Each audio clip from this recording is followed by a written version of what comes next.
Hey y'all, welcome to That's What He Said. I'm your host, Natalie.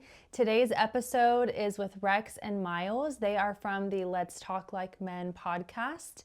And today's episode is titled From Whore to Husband because both of these young men have had very promiscuous party boy pasts, and they both have been through a transformative experience that has led them to be the godly stand-up men that they are today. One is married, one is on the road to marriage. And honestly, especially for their age, they bring so much wisdom, so much insight to the topic of dating and relationships. This conversation with them, honestly, is truly anointed. I gained so much from it, and I think that y'all will too. I asked them questions like, why are single people stuck in situationship land? I asked them, why are so many good women single? They give honest answers. They say that, honestly, not a lot of good women are single. They talk to us about how women may feel like we're a little bit further along than we really are.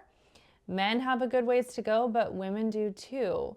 So what does that look like? We talk about social media, presentation, the way that we dress. We talk about sex and relationships. We get deep into the weeds, talking about overcoming your trauma. And I think that no matter where you stand in your faith, there's something to be gained from this episode. It really is a powerful conversation. Please don't forget, I am begging you, please engage. If you are watching on YouTube, leave a comment, like the episode.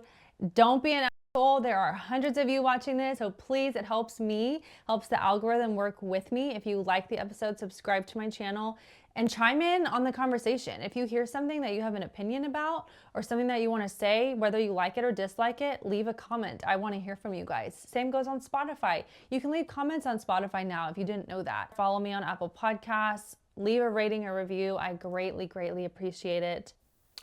Let's find out what he said.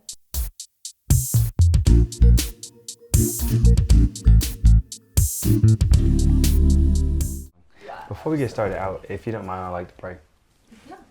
All right. Father God, thank you for today. Thank you for the opportunity to be on another podcast. Lord, I pray that you bless this conversation. I pray that the people that need to hear it, I pray that they get the message. I pray that we speak with confidence. I pray that we speak with conviction. I pray that the flow of the show is absolutely amazing. I pray that the questions are amazing. I just pray that there's personality, there's chemistry, and I just pray that it's a quality episode. My name is Jesus. I pray, amen. Amen, brother. Thank you. It's ritual. Every time. Really? Yes. We don't speak without going to God. Look, you need it. I'm telling you. Rex and Myles, welcome yes. to That's What He Said. Thank you so much. Appreciate you. This is gonna be a good episode. We were talking for a while prior to starting filming, and it's gonna be good. It's gonna be deep. We have stories, good questions, lots of wisdom here. So thank you for coming. We appreciate you for having us. Yeah. Absolutely. This is going to be amazing. I want to do a little introduction. So I found y'all's podcast, Let's Talk Like Men, on social media a little while back. I've definitely shared a lot of your content and commented on it because I genuinely really like it. Yeah. Had no idea y'all were in Houston. Reached out wanting to interview one of y'all, and you were like, wait, you're in Houston? I'm in Houston. So it worked out perfectly. Tell me, Myles, why don't you start kind of your background? Yeah. And how y'all decided to start the podcast. Absolutely. I like to let Rex tell the story of how we started, so I'm going to wait for him to pitch that. Okay. But I'm Myles Harris. I go by Myles the Millennial on social media. I'm a motivational speaker and best-selling author. I write books and do speeches and empowerment and leadership sessions for young adults, schools, organizations to really help them change their mind in order to change their lives. I've been in Houston. I'm born and raised in Houston my whole life. Went off to college at Fisk University in Nashville, Tennessee. Worked out there for about 5 years for a large healthcare company that was based there. And then at the end of 2023, God kind of came over my life and told me, like, you've been searching for your purpose. I revealed what your purpose was to you, and you've been being disobedient to your purpose. And you're not going to find peace in this life. Because at that time in life, I was very depressed, very anxious, just trying to find my way, even though I was very successful by all other standards. And the Lord just kind of broke me down and made me be obedient and submit to him and told him, like, it's time for you to go move towards what I told you to do. So I left everything that I loved in Nashville and went full time in my business about a year. At this point, it'd be a year and about 4 months ago. And it's been the greatest journey of my life to this point. Amazing. Have you always been like faithful? Have you always been a believer? Yeah, I mean, I grew up in the church, but you know how it goes with your walk, right? You may grow up in the church, you may know the word, you may have been in the choir. I sung, I spoke at church, all these different things. I was, even in my disobedience, I was going to church every single Sunday. But there's a difference between, you know, going through the motions and truly having a heart that's pointed towards God. Yeah. And I didn't have that at that time. And it wasn't until I went through some real trials and tribulations and had to seek God and realized how God had been there the entire time for me, the ways that he had been trying to, you know, move things for me. And I was the one causing all the problems, that I really realized like your way is better. And I'm no longer going to go through life moving my way, because my way only gets me in trouble. Yeah. And how old are you? 27. Wow. Yeah. Found wisdom early. You know, I think that's one of the things that, That's God's hand. yeah, he gave that favor let me tell to me. you, Yeah. most men at 27 do not think like that. Learn the hard way. Yeah. Right. But see, I used to use my wisdom as a weapon, right? It was a tool that the devil could use, right? For me to harm the women in my life, to not be the leader that I was supposed to be. Like I said, on the surface, you never know. Right. And I was so good with that even when, you know, stuff would hit the fan, it was times with women that I was dealing with that they would cry for believing what I told them and not leaving. They would blame themselves, even though I'm the one manipulating the whole situation. I was never the bad guy when they would go talk to their friends about what happened. Then their friends would want to come talk to me. So it was just, I was a master manipulator that used the tools that God gave me with the gift of gab, my discernment and wisdom. I used them for the wrong reasons. What did you just say? Just gab? Gab, the gift of gab, like the ability to speak well. Okay. And you know, talk. I've never heard that before. Yeah. Okay. Gab. Okay. They call it yapping. Yapping. Wow. Wow. Okay. And so what's your relationship status? Moving towards a proposal. Oh. Can't say too much because I was about she to watched say. this episode. She can't know too much. Okay. She knows we went ring talked about shopping, it. so she knows that a proposal is coming. Yeah. Okay. Can't say much more than that. But I've been in a relationship for, it'll be 6 years in May. Okay. Yeah, we met in Amazing. college. Wow. Yeah. College sweethearts. Yes. That's cute. Yes. Okay.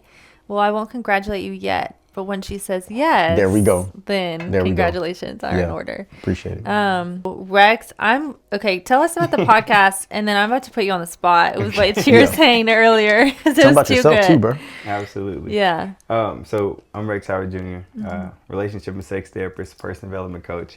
I also call myself a fisher of men. I feel like I've been called to pour into men, to help men develop, to help men heal, to help men become the best versions of themselves so they can be better fathers, leaders, fiancés, husbands, things of that nature. So now let's get into like how we met.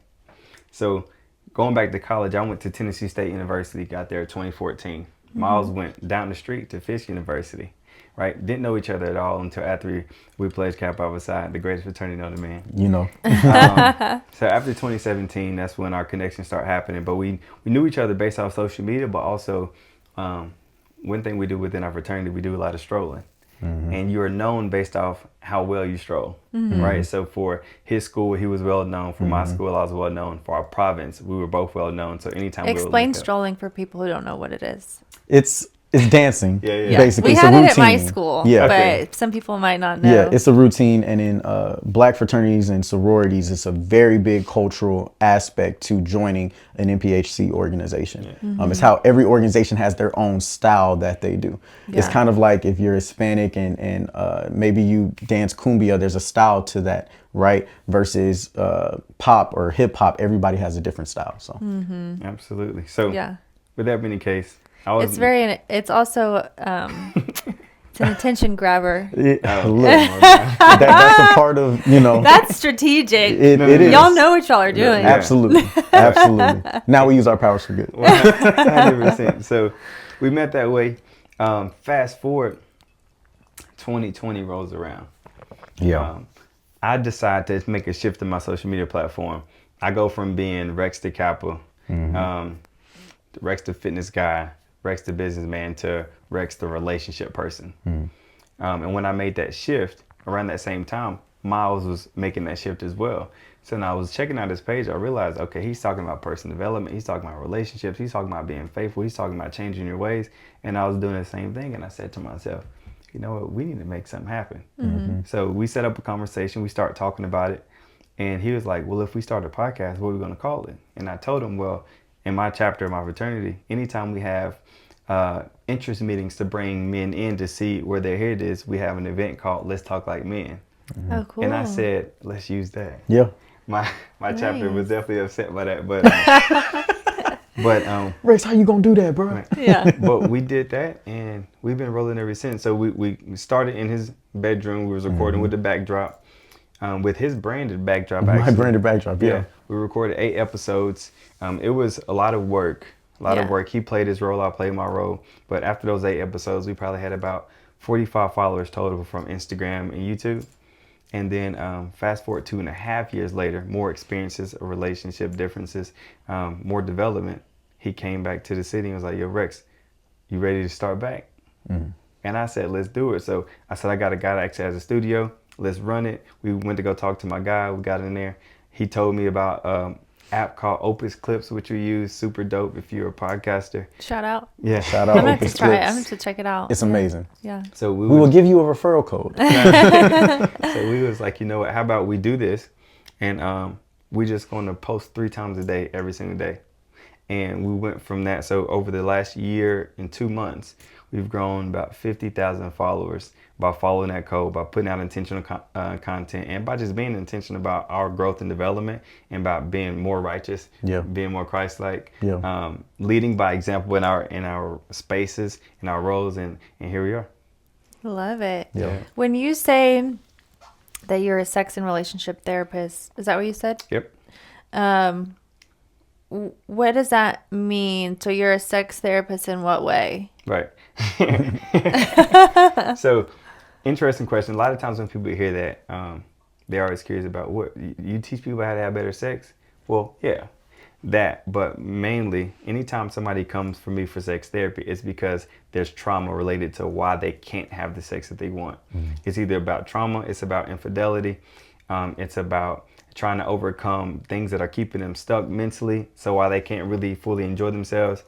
And for a lot of men that deal with delayed ejaculation, that deal with erectile dysfunction, that deal with any incompetence, they come see me to work through the trauma, the root cause of why they may be dealing with it. Porn addiction, masturbation addiction, people that are just live a promiscuous lifestyle, and they're ready to change, or their wives say, if you don't change, we're going to get a divorce. They come see me.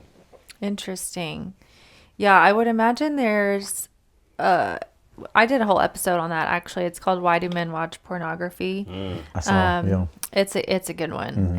That's a really good one. But I would imagine there's probably a lot of, I would think, men that, you tell me if I'm wrong, but you might see a lot of men who struggle with like having regular sex because of what they've seen in porn, or maybe what they've done. And they're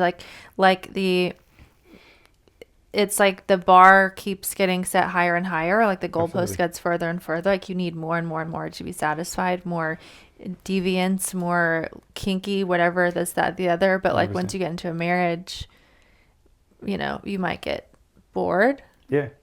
Oh, because it's what we're exposed to. Yes. Right. Like, for example, I was exposed to porn when I was 5 years old. If you start watching that kind of stuff at that age, you begin to think that this is how a woman wants to be treated. This is how you have intercourse. This is what people like.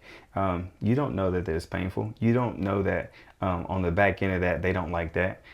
They're just doing it for a check. You don't know that there's cameras like this in the room when you're watching what you're watching. They're saying scene or cut. If they need it, you don't see none of that stuff. You don't learn about consent. You don't learn about proper lovemaking. You don't learn about how to ask a woman what she needs or what she likes or what she wants. You don't learn about checking in. You don't learn about none of that stuff. So when you see people doing stuff outside and inside and with this toy and with that toy and with multiple people, you begin to think that's how it's supposed to happen. So you get curious when you get a relationship and you say, well, have you ever had a threesome? Or have you ever done this? And if they say no, you see them as a boring type of person. And it's like, you're not the type of person I want to deal with. Or you become that person that says, I'm gonna expose you to these experiences and turn you on to something you've never been exposed to before. And that just, oh man, it creates so much dysfunction, especially when you're not prepared to deal with what comes with that, and when you're not prepared to be a husband or make that woman your wife, and you just ready to leave them after you give them all the experiences and go to the next person while they're just lost in the sauce trying to figure out what just happened. What just happened, yeah. Yeah, that becomes a big problem. Okay, so tell the story that you told me about the three women. That's a perfect segue right into it because you just kind of hit on it. But you had this journey of, you called it, these are not my words, a whore to husband. So you need to write a book about this, bro. For real, this is book material. Did you know that according to the experts, you should be pooping 1 to 3 times a day for optimal health? Anything less than that is considered chronic constipation. This is why you look bloated all the time or have that stubborn pudge below your belly button that never seems to flatten. Hot girls have tummy issues, am I right? There are so many natural solutions to poor digestion and gut imbalances, like a good probiotic, which I personally take every single day, a clean whole foods diet, and my personal favorite, doTERRA's Digest Zen Essential Oil Blend. I am an absolute slut for doTERRA's essential oils, which are the purest on the market, and I've been using for years. I use them literally every single day, and I won't travel without them. Their blends, like Digest Zen, are curated for a specific symptom, in this case, constipation. I apply 2 drops to my belly right where my colon and intestines are in a circular motion every night before bed. Like clockwork, every morning within an hour of waking, I have a nice, smooth, large, healthy-looking bowel movement.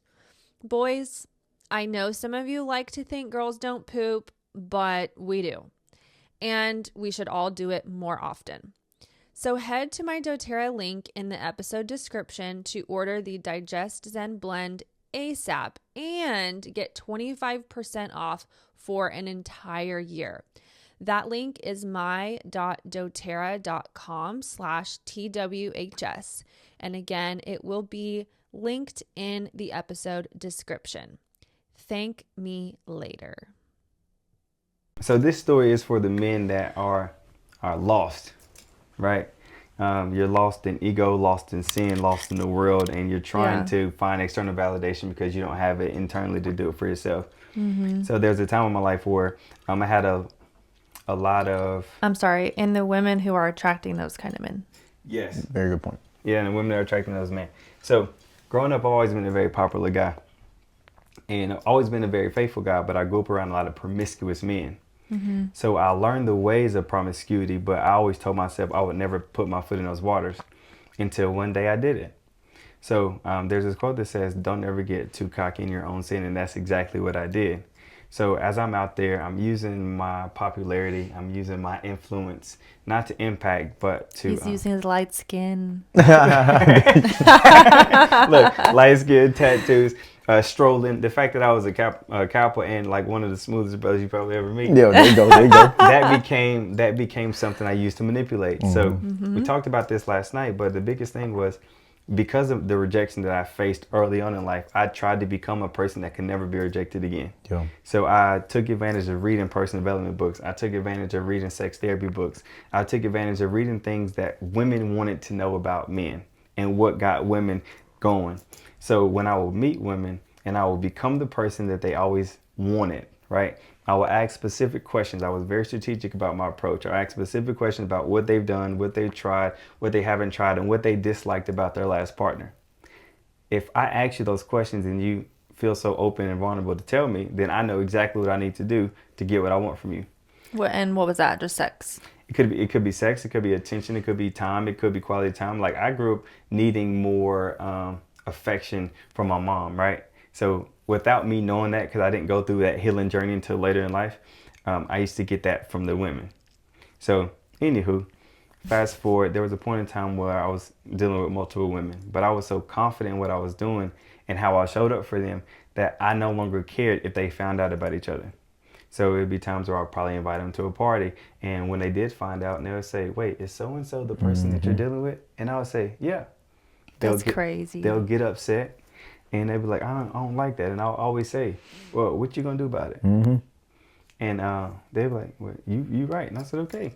So and I knew for a fact, because I was saying, I was being the person that they've always wanted to be. You ain't gonna get this from nowhere else. Yeah.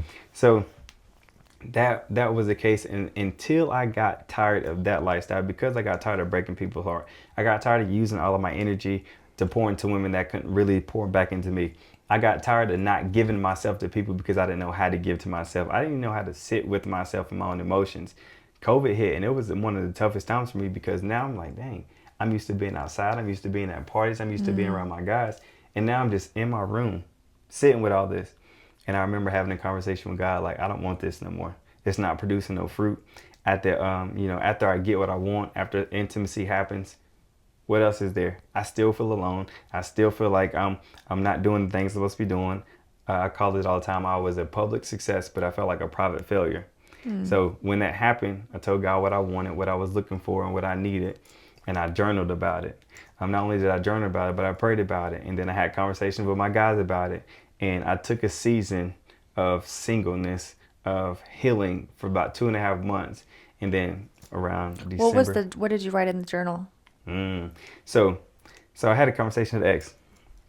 And during that conversation, she had told me about myself, like confronted me. It was like, you aren't who, thought you were. You, like, it seems like your relationships are being very superficial. It seems like you just been getting replicas of me.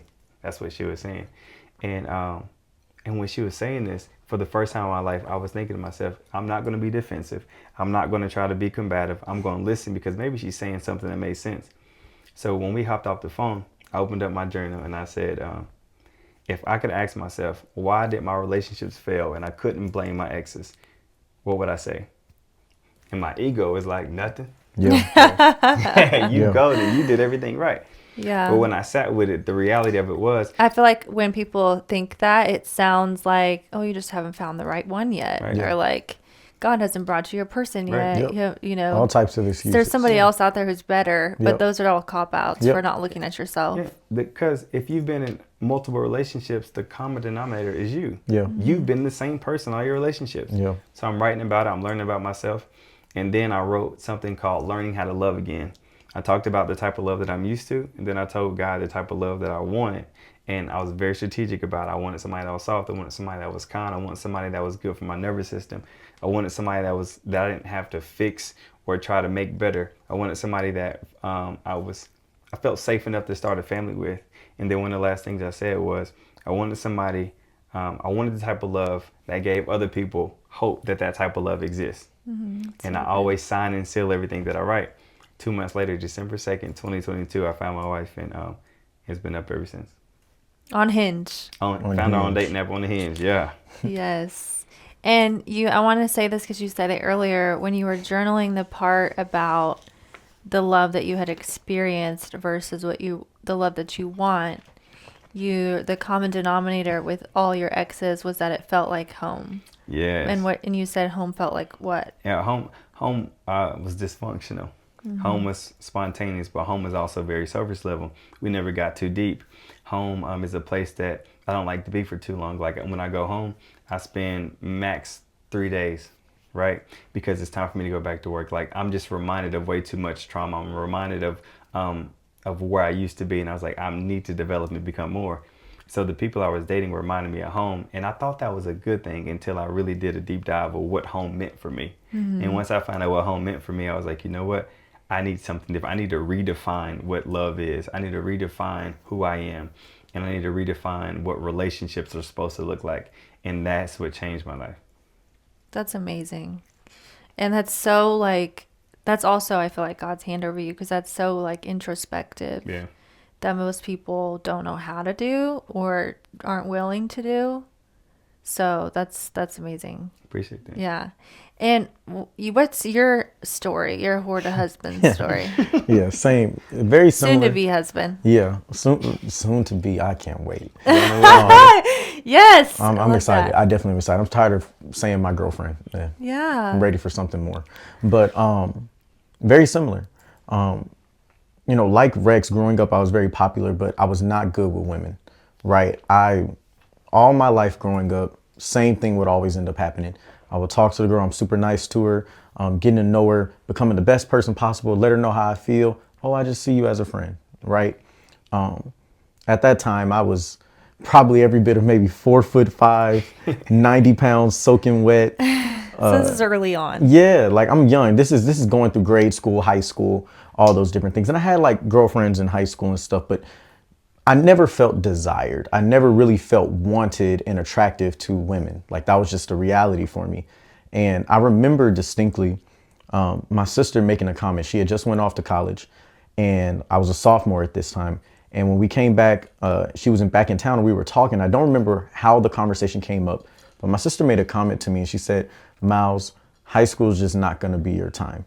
Like when you get to college, things are going to change and you're going to really shine. And what she was saying was like, right now, girls aren't looking for you. The type of guy that you are, that's not what they're thinking about. Like in their minds, they're high school age girls, the athletes, they want the super, attractive, strong guy. Like that's what they're desiring. When they get to college, people are focused on success. People are focused on something that they can look at as long term. A lot of women go to college looking for their husband, right? And so when you go to college, the type of guy that you are, the fact that you're smart, the fact that you're caring, the fact that you're presentable and know how to carry yourself in multiple rooms and you're this type of person, you're gonna shine. But I didn't really want to hear that back then. But ultimately when I did, I went off to school and everything changed. Like I remember distinctly within the first week or two, comments that were being said by the girls there that I was hearing about, like, oh, we want us some of Myles, like Myles cute, Myles this, Myles that. I'm like, okay. y'all think little old me? I'm cute, right? But I remember this particular moment. We were in an etiquette class during orientation week. They had us all take an etiquette class. And the lady there, I was always taught to be a leader, raise your hand. Like I was in all honors classes. So like standing up and doing something was never a problem. And a lot of times people are too cool for school, right? That was never really my thing. And so the lady asked, the etiquette coach, she asked the question like, who here wants to come up and be a volunteer to do this interview with me, right? Let's work through this. And I raised my hand. I went up there. I had on my suit and sat down and did everything that I did. And when we finished with it, I had answered the questions really well. The lady was really impressed. All the girls in there like, okay, Myles. And from that moment, I think that was a big turning point in me where I realized like, yo, you're good enough. Like you actually are attractive the way that you are. But the problem was I was about to make up for lost time. Oh, shoot. Right. All that time from middle school and high school when girls weren't checking for me. All right, it's my turn now. Okay. And so I went through college. Oh my God.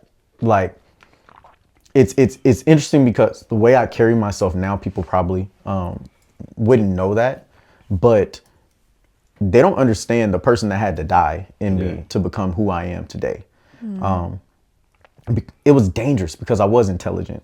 I just really felt that when you said that. Yeah, it's deep because every time I go through this story, I'm just amazed by how God kept me through all of it. Because this could have went way worse. I should have multiple kids by now. I should probably have uncurable STDs. Like I should have a lot of stuff going on because I was out here wilding. I was out here living a truly sinful and promiscuous life. I remember we would talk about, we had rosters. So your lineup, 5 in a row, just like a basketball team. And every few weeks, I got to rotate her out, time to get a new one in. And I would do that for years on end during college. And it came a time where I decided to get into a relationship. And my girlfriend, the woman that I'm with right now, she was a part of that, right? We were messing around. We did not enter into the relationship expecting that. We were friends with benefits. She was on the roster. Yes. Okay. Yes. So it's funny because Drake has a line in a song where he says, we said no strings attached and we still got tied up in that. That's what happened with us. Like we were messing around so much, spending so much time together that emotions got involved. And during that time period, there was a revelation that came to me about how I was actually behaving, because there was a young woman that I'd been dealing with. And when she had, the conversation had gotten to a point to where she was like, I want more from you. And I'm like, no, you know what it is. I've been telling you what it is. I told you from the beginning, I don't want a relationship. And I didn't know how hard that hit her until my homeboys had told me later on. They're like, Myles, you knew. They're like, you couldn't tell me that you ain't think she didn't like you. What you mean? As much time as y'all spend with each other over the course of a year and a half, 2 years of messing around with each other, you can't tell me you didn't know. And I had to sit there and be like, you're right. I did know.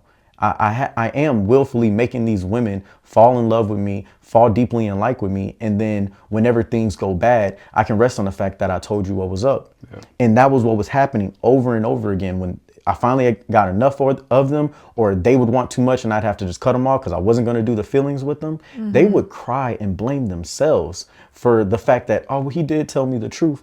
Yeah. And it's like, man, I took that as a badge of honor. I took that like pride. I would walk around and my guys would be like, bro, how are you the only one that don't got a bad rep on this campus? Everybody else get called a hoe and you probably mess around with more girls than all the rest of us.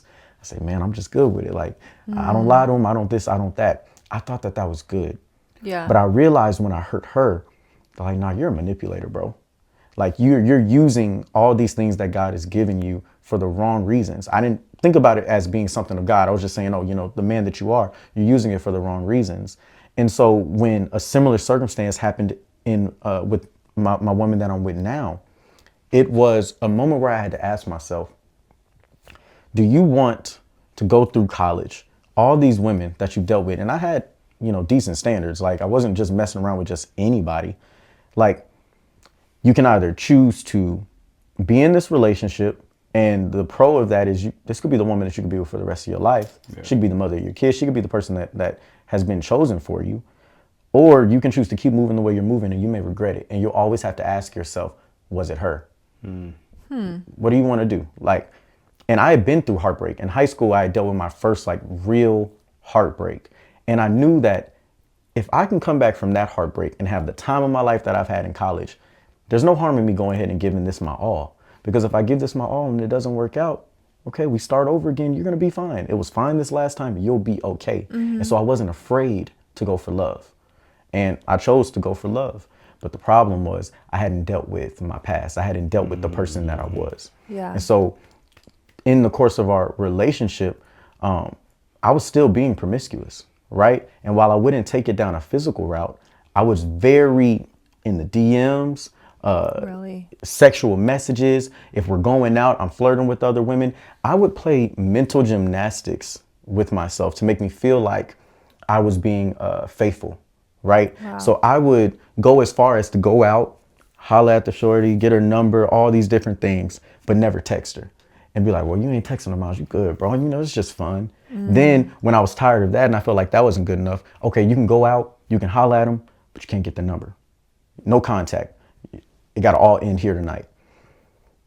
And I would continuously work my way in ways that I could still sin and be living a life of promiscuity and feeding my lust and feeding my flesh, but not actually being obedient at the end of the day. But because I wasn't really aligned with God, that was enough for me to be able to rest my head at night and be like, man, yeah, you love this girl. Yeah.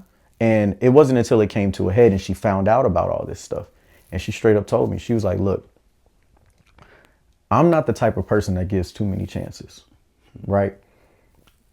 Why should I trust that if I give you a chance, it's going to be different this time?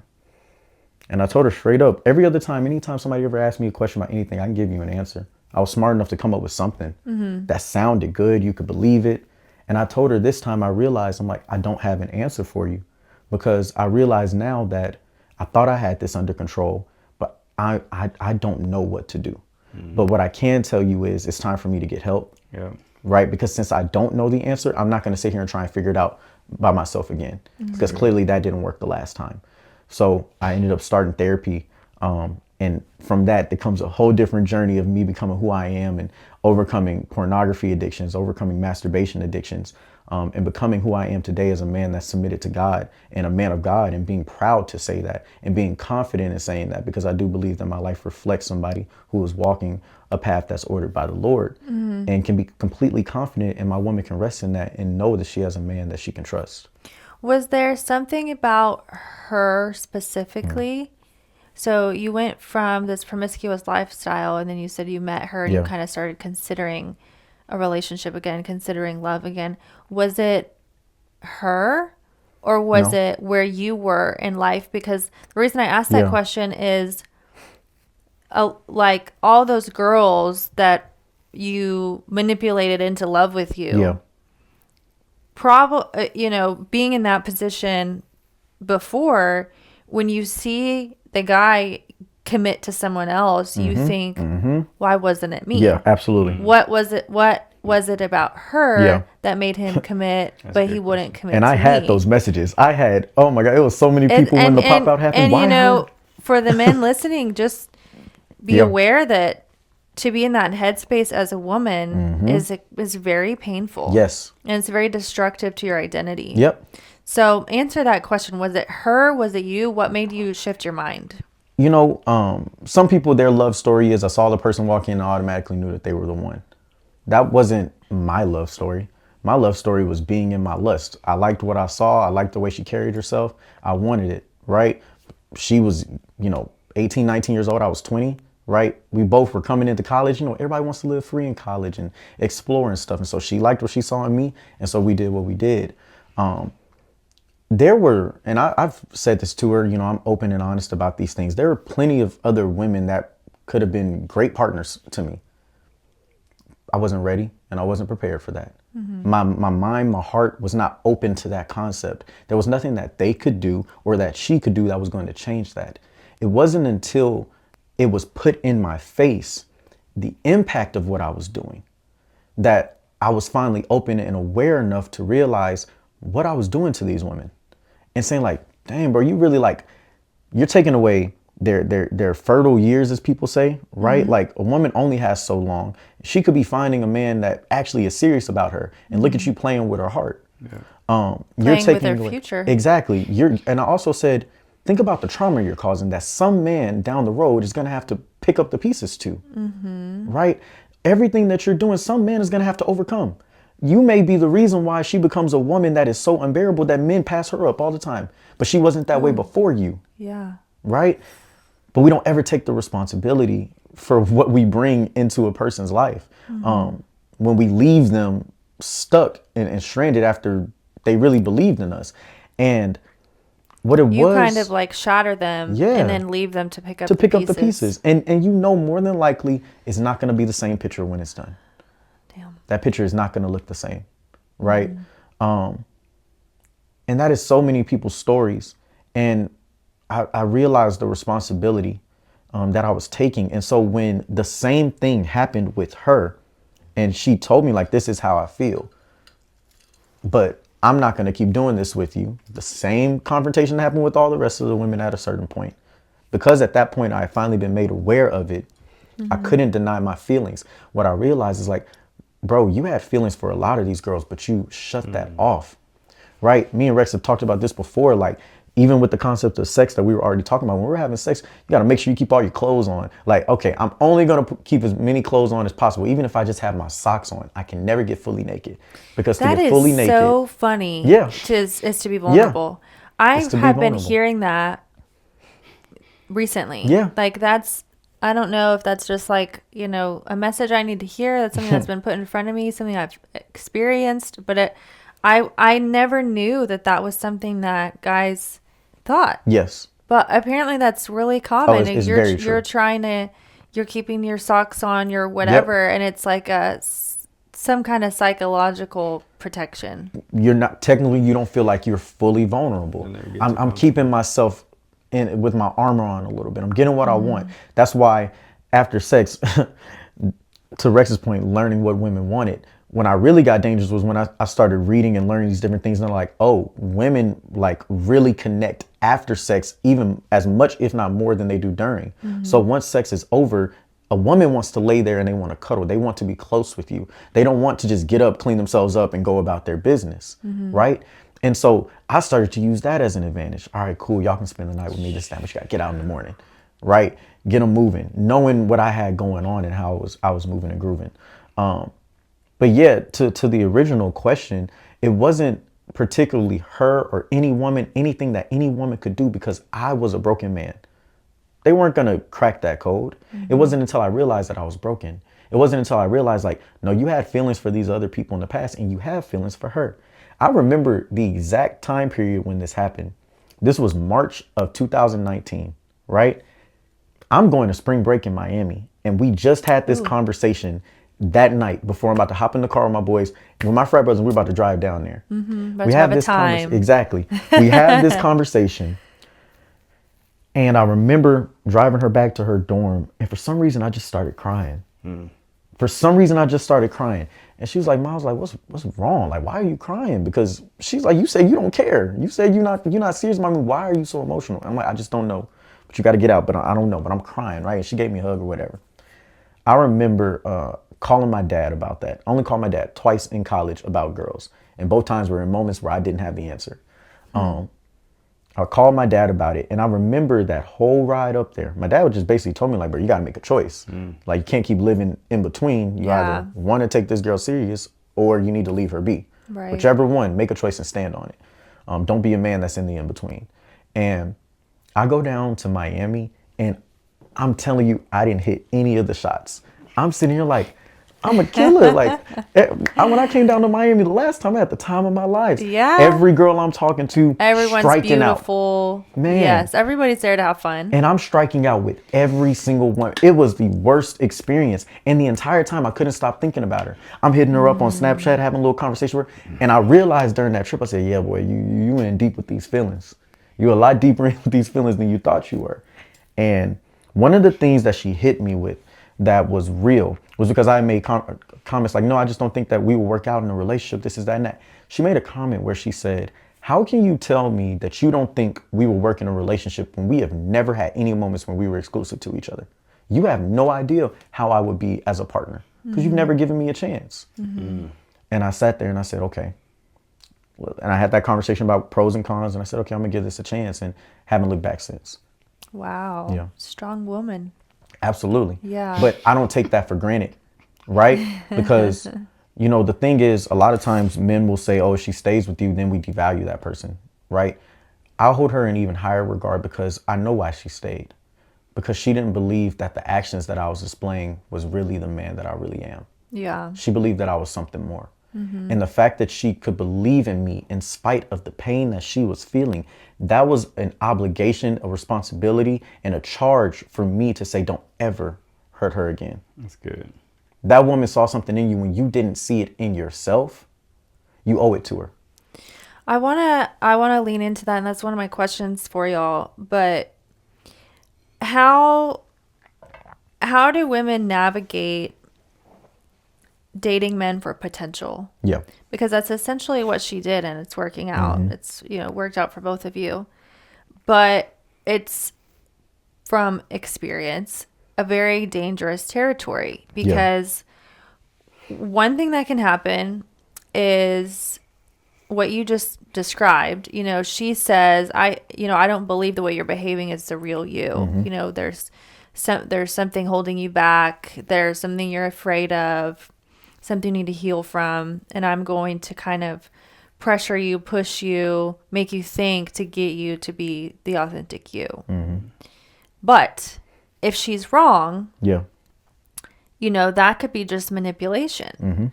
A man could be putting on a facade, a mask that, she starts to think like, oh, that's just not the real him. Like, he's just afraid, or he's just, been hurt before. So I just got to stick around until he's ready, until he's committed, until he overcomes these things, until he heals. Or, there's the more like financial successful potential where he's broke. He can't take you to nice dinners. He can't take you out on dates, but he loves you. He's doing this, that, and the other. He's trying to get his life together. And then you stick around for that potential. And that also is a dead end. He's one of these people that's all talk. Yeah. But then there are these stories where the women do stand behind a guy who just kind of needs that push, that support, that nudge. And sometimes it does work out. Yeah. But from our perspective, that's a dangerous gamble. Yeah. I think right now in the dating world, it's a hard place to navigate because women are killing it. Women are taking care of themselves. They're healing themselves. They're going to therapy. They're in their careers. They're in their bag. They're traveling the world, becoming cultured. You know, they are building their own lives because men are not building with them. And so we now have this dynamic where it's like you have all these women that are like, well, look at what I'm doing for myself. You know, if he can't do that or more, what do I need him for? So we're like, not incentivized to be that supportive woman behind the guy that's just not quite there yet. Right? So there's this fine line to tread where we're like, does he have potential? Does he not? Do I wait around for that? Do I just go to the finish line and wait for the man who's already crossed it? What are y'all's thoughts on that? Rick, can I take this real quick? Yeah. Okay.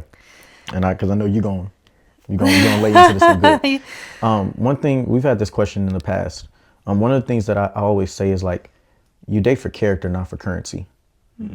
Because character is what will hold a person through any season of life. Currency changes all the time. And even though currency is a financial term, for the sake of this question, take it as any of the things that are deemed potential versus actually having, right? A lot of times, and the one thing I do want to call out, because everything you said is true about women. The one thing I do think is a misconception is I don't think as many women have character the way that they think they do. I don't think as many women have the personal development to the level that they think they do. I think that they're just better than where men are at, and so they think that they're healed.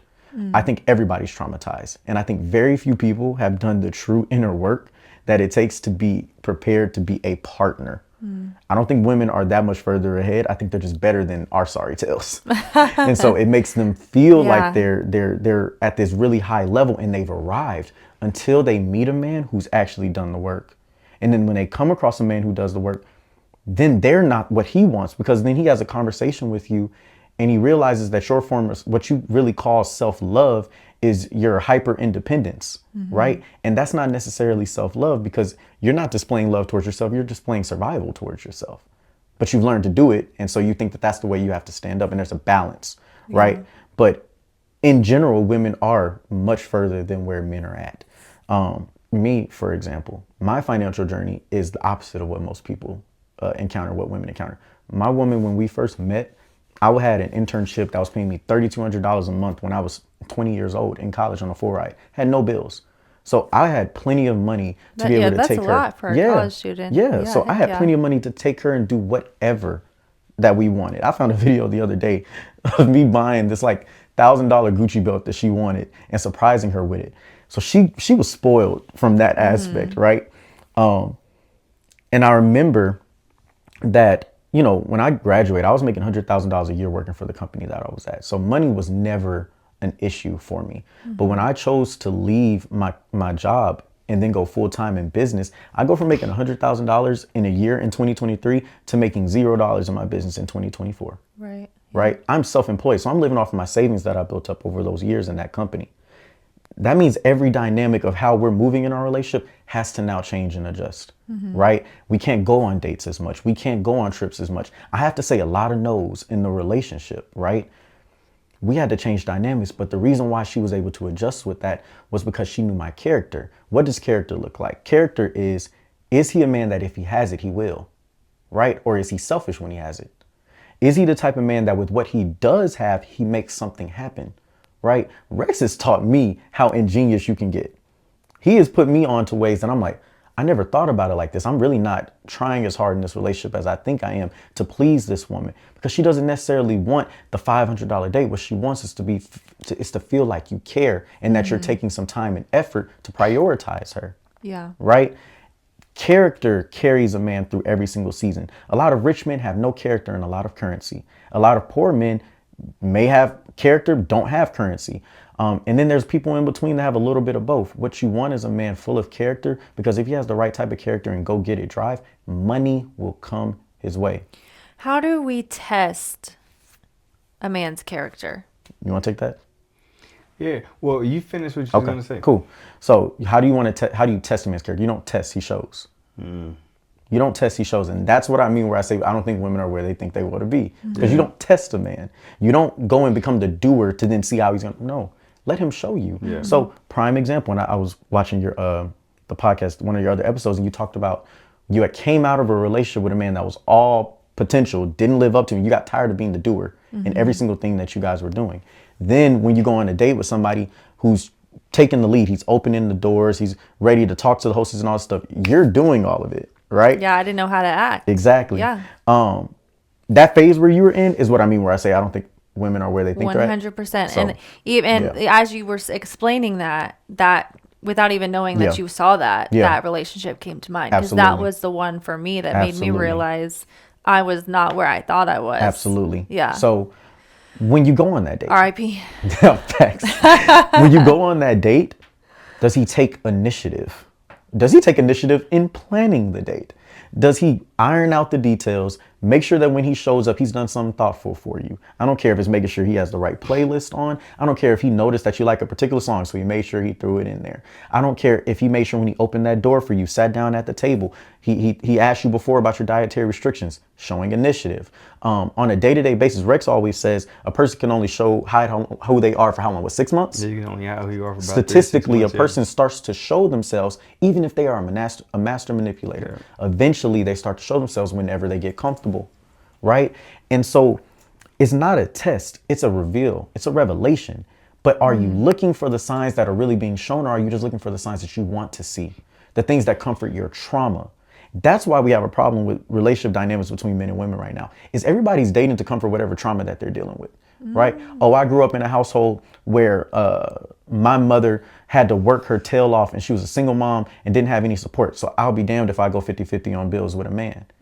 It's because you're trying to feed your trauma. It's not because you want a man that's quote unquote a leader. It's because you want to have that little girl in you that felt very vulnerable and scared because there was no man there to do his part. You don't want to ever feel that trauma again. And so you would do anything to make sure you don't feel it.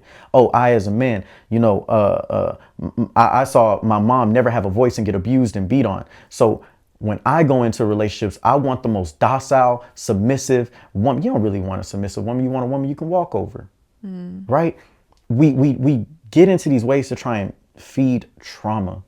And if you get out of that and you ask yourself, what is the real relationship I want to desire? It'll become a lot easier to discern when you meet a man if he fits where you want to be. Do you want a partner? Well, what a partner looks like is they communicate what they can and cannot do. And then they ask you for your feedback and say, hey, how do you feel about this? Is it his way or the highway? Right? Because that's what happens with a lot of women. They date these men who are high value, high earning. They want to demand things out of you, but they'll never sit there to really listen and value your opinion or see how they can adjust themselves. For sure, that is not a man that's going to actually be a true leader. That's a man that's going to be a ruler. Yeah. That reveal process is key too. And how do we as women like balance being vulnerable and being open with protecting ourselves during that reveal process? Because if you're not careful, 6 months is a long time if you're seeing each other a lot. You're going to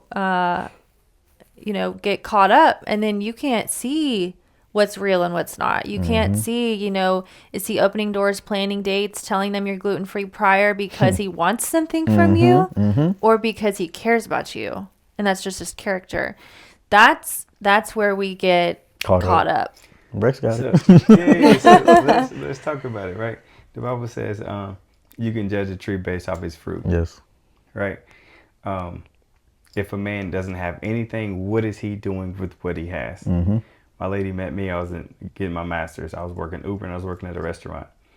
I didn't have a lot of bread. We didn't do a lot of dates, but what I did do, anytime she came over, I made sure there was extra groceries in the crib. Anytime she came to me, I made sure I filled up her gas tank before she went back home. I made sure I opened up all her doors. I made sure I planned dates that we could do inside the house.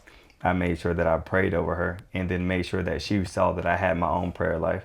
I made sure that I was, she knew that I was developing my character. She knew that I was working on making more money.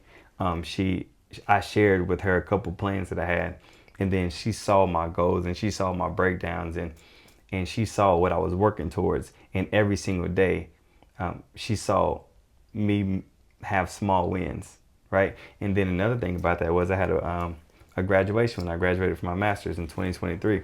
I invited 20 of my family and friends in town. This was my first time introducing my lady to my friends. Me personally, I'm a words of affirmation guy, so I like, to hear about myself. How y'all feel about me? So I did a toasting hour.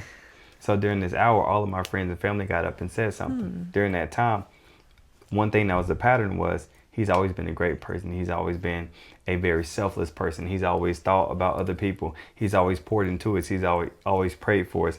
He's the one that if nobody knows how to figure it out, Rex is going to figure it out. That's fruit. Boom. Right? So when you talk about potential, there's a word potential, then there's actions and efforts, and there's fruit that he's producing. So if he's not making 6 figures, okay, cool. Is he content with making 35?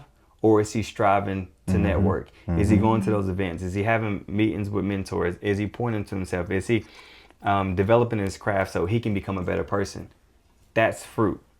There's no point of waiting to see if he's going to do something if he's not making no action at all, right? Yeah. And then to go into your second point, right? A lot of times, if a woman gives a man everything he wants before he makes a commitment to her, then he has no need to rush his process. If it reminds me of this right here. When you go into the mall and you're in a food court, there's a lot of samples that are passed out. Some men get full off samples. Right? Yeah. And if I can That's good. if I can get a sample, so let me get one more of them. I should be rotating around the mall, getting a quick free fix. HEB. Right. I'm telling you. If I can There's get- no shortage At of all. samples. At all. Yeah. If I can get full off samples and I know that I got access to you, I know that you're gonna invite me over to your crib and you allow for me to stay the night. I know that you know what I'm saying, if it needs to come down to it, you'll pay for a meal. If I know that you'll come over and pull up on me and take care of me, and you're not even my girl yet, what am I rushing for? Yeah. What am I rushing for? So that's why the boundary piece is so important. We always tell women all the time, take sex off the table and see what he does. Yep. And I saw this in my grandparents. My granddad, cool guy, man. He was a boxer, had money, driving his Cadillac, all these different custom cars. And him and my granny been kicking it for a minute. And one day she got tired of it. She said, hey, you can't stay over here no more. She was like, actually, I'm taking everything off the table until you make me your wife. He proposed 2 weeks later. Really? Wow. If I have access to everything, there's no need for me to rush into anything. But if the only thing I have access to is to text you, is to call you, is if I'm meeting up with you is because I have to plan a date to meet with you or meet you at your father's house. Or if you have a cutoff time, hey, I actually don't talk to men after 10 o'clock because ain't nothing good after 10. Nothing good. If you have boundaries, you got 2 things you got to deal with. One, you got to deal with men that don't want to put up with that, so they leave you. And you can't be the weak woman that says, I really want attention. I really want a man. So, okay, I'll push that boundary just so I don't feel alone. Right. Or you become that woman that says, I'm not budging on nothing until the right man comes across me, because the man that's going to come, he's going to respect the fact that I don't want to have sex to marriage. He's going to respect the fact that I need to see a man that has fruit. He's going to respect the fact that I have a standard that a man needs to open my door, or a man needs to come talk to my father, or a man is going to respect the fact that I don't want to talk past a certain time. He's going to respect that. That's fruit. Yeah. And to his point, when a man has I'm nothing stressed. to gain, but yeah, you know who a man really Getting is. slapped with the truth over there. When a man has nothing to gain, that's when you see who he really is. Yep. At any point in time, that's who you see who he really is. Like, when I'll give you guys a prime example. Rex knows this, but he talks about taking sex off the table and how you'll find a man of character, right? Keep in mind, if you listening to this story of me, my character now is not the character that has been throughout my whole relationship, or else I wouldn't have been doing what I was doing, right? My character now is in such a place to where I chose to take sex off the table in my relationship until we get married. You're talking about 5 years of promiscuity, sleeping around whenever we wanted to with each other and living completely in our lust. And then I come and say, no, like in this journey that I found, I've stopped masturbating, I've stopped watching porn, I've stopped doing all these things. And I feel convicted that the last thing on this table for me to really get in control of my lust is to take sex with you off the table. That was a difficult conversation. For sure, yeah. Right? Because that's one of the closest forms of intimacy that we felt. You're making a decision that's going to affect me because of your personal convictions, right? And that's a walk that we had to go on together. Yep. And that's a tough walk to choose. So it's like, now, because of now I can't have sex with you, do I still make time to see you? Gotcha. Do I still show up to serve you? Right? Or do I only do things in the house because I know that after I'm gonna get some cutty after I'm done? Like, no, that's not why. I have nothing to gain from you physically in this relationship, you know, and she understands that. And I show up probably even more now than I used to, because I'm so intentional now about your character in this season. Myles is about to prepare you to be a husband. So you better show yourself approved to yourself, to her, and to God, because that's who you're going to be making a covenant with when it comes time. Yeah. But to a man that doesn't have character, the things that Rex is saying, the wrong request will always be too much for the wrong person. Yeah. Now, I'm not saying for you to walk around with standards that are unrealistic, but what I am telling you is if your standards are based on the character of that man, not the tangible things, the character of that man. All the things that Rex is talking about are character reflections, right? If he is trying to text you super late and you tell him you don't do that and he has a problem with that, it's because his character is rooted in his lust. He's in his flesh. He don't respect you and he don't respect your body. He's in it for what he can gain out of it, right? If he will use you for your time, use you for your atmosphere, use you for your money, his character is not rooted in him trying to find ways to become a better man, a better leader, a better provider. His character is rooted in being taken care of like you're his mom. Yeah. Character tells you what you need to know about a man, and you find character when you take things off the table. That's good. So let me add this too. There's going to be some women watching this, right? And this could be for you if you need it. I don't know where you at. But you need to know who you are. As a woman, you know who you are. And maybe everybody that's watching this aren't believers, but you need to know what God has already put in you. He's created you to be a helpmate, right? Everything a man has can be multiplied because of you. Yes. Right?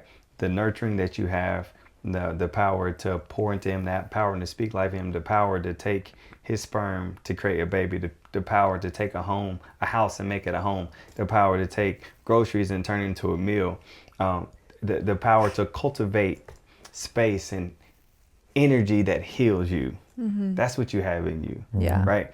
And if you don't know that, then you're going to always believe that your accolades, your rewards, your certificates, your money is enough. Yeah.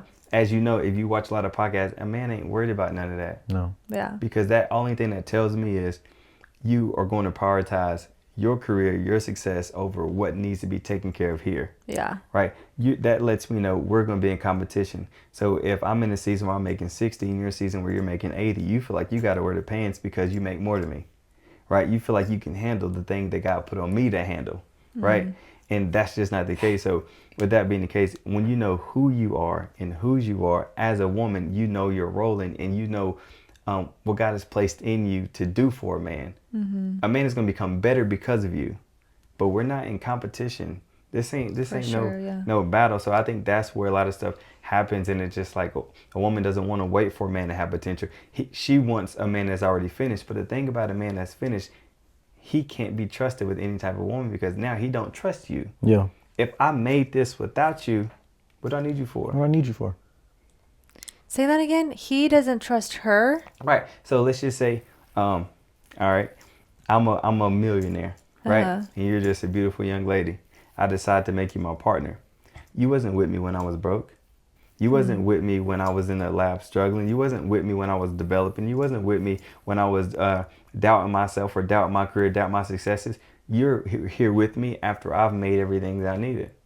So how do I know that if I were to lose it or if I were to need something from you that you'll be there for me? 9 times out of 10, he can't depend on you for that. 9 times out of 10, the minute his money slows down, you're out of the door. You're looking for the next person to take care of you, right? But I think the best situation is when a young man and a woman meets each other when they haven't really made it yet. Right. And they're growing together. Because now I know that you're here. With my lady now, there's no, like, you met me when I had made $25,000 in a year. Come on now. Yeah. You entitled to whatever you want. I don't Yeah. care. If that's where you met me. Yeah. Yep. And you stayed because of who I was, and you stayed because of what was in me, and you stayed because of the potential, because you saw the fruit in me. When I blow up, we blow up. Yeah. Whatever I have, you have access to, because we did this. I didn't do this by myself. We did this. But when a man does it all, and then now he's finding a woman, it goes backwards. I have a good friend. It's almost like she's like more disposable to him. She just a little add-on. Yeah. I needed a wife, so I got one. Yeah. One of my buddies says, "Bro, I'm not worthy of being a husband until I make 6 figures." I'm like, "What?" No, bro. I've I've had that conversation with a lot of fellas, bro. What? Yes, or like they don't want to have kids until they make $1 million or something like that. I'm like, yeah. What? And then you just. I want to, before I forget, I You want to good? roll it back for just a second. Do your thing. What you said earlier about taking sex off the table and Yeah. seeing what he does.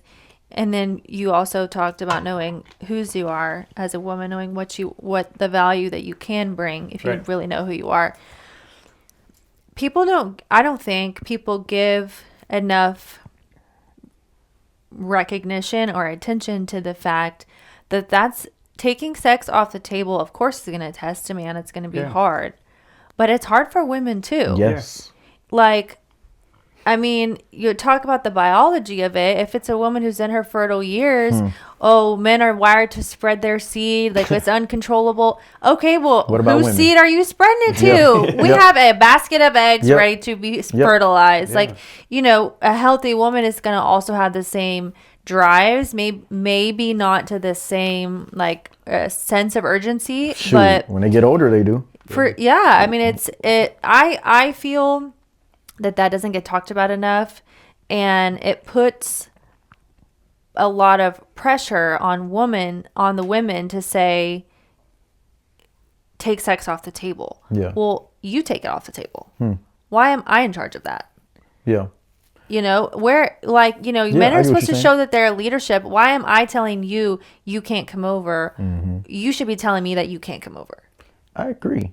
But the key is we're talking about your boundaries to protect you and your time. Yeah. For sure. So- Yes. I'm so just flipping you're the script filtering, too. But yeah, I get you. Yeah. And what I would say to that is you're filtering out the people who ain't worth it. Yeah. Yeah. Right? If that's the case, then the man that actually has character should Right. already take it off the table. Yeah, I said 10 o'clock. You tell me 9:59. Exactly. Yeah. Like he should respect and honor your boundaries. And also, we also have to remember, nobody is responsible to read your mind and know what your boundaries are. Yeah. It is Sure. your responsibility at the end of the day to communicate what are your no's and your yeses. And it's not fair for us to sometimes take people out of the equation when we don't even let them know what it is that we do and don't do. Now, I understand certain things are basic principles, but let's be real.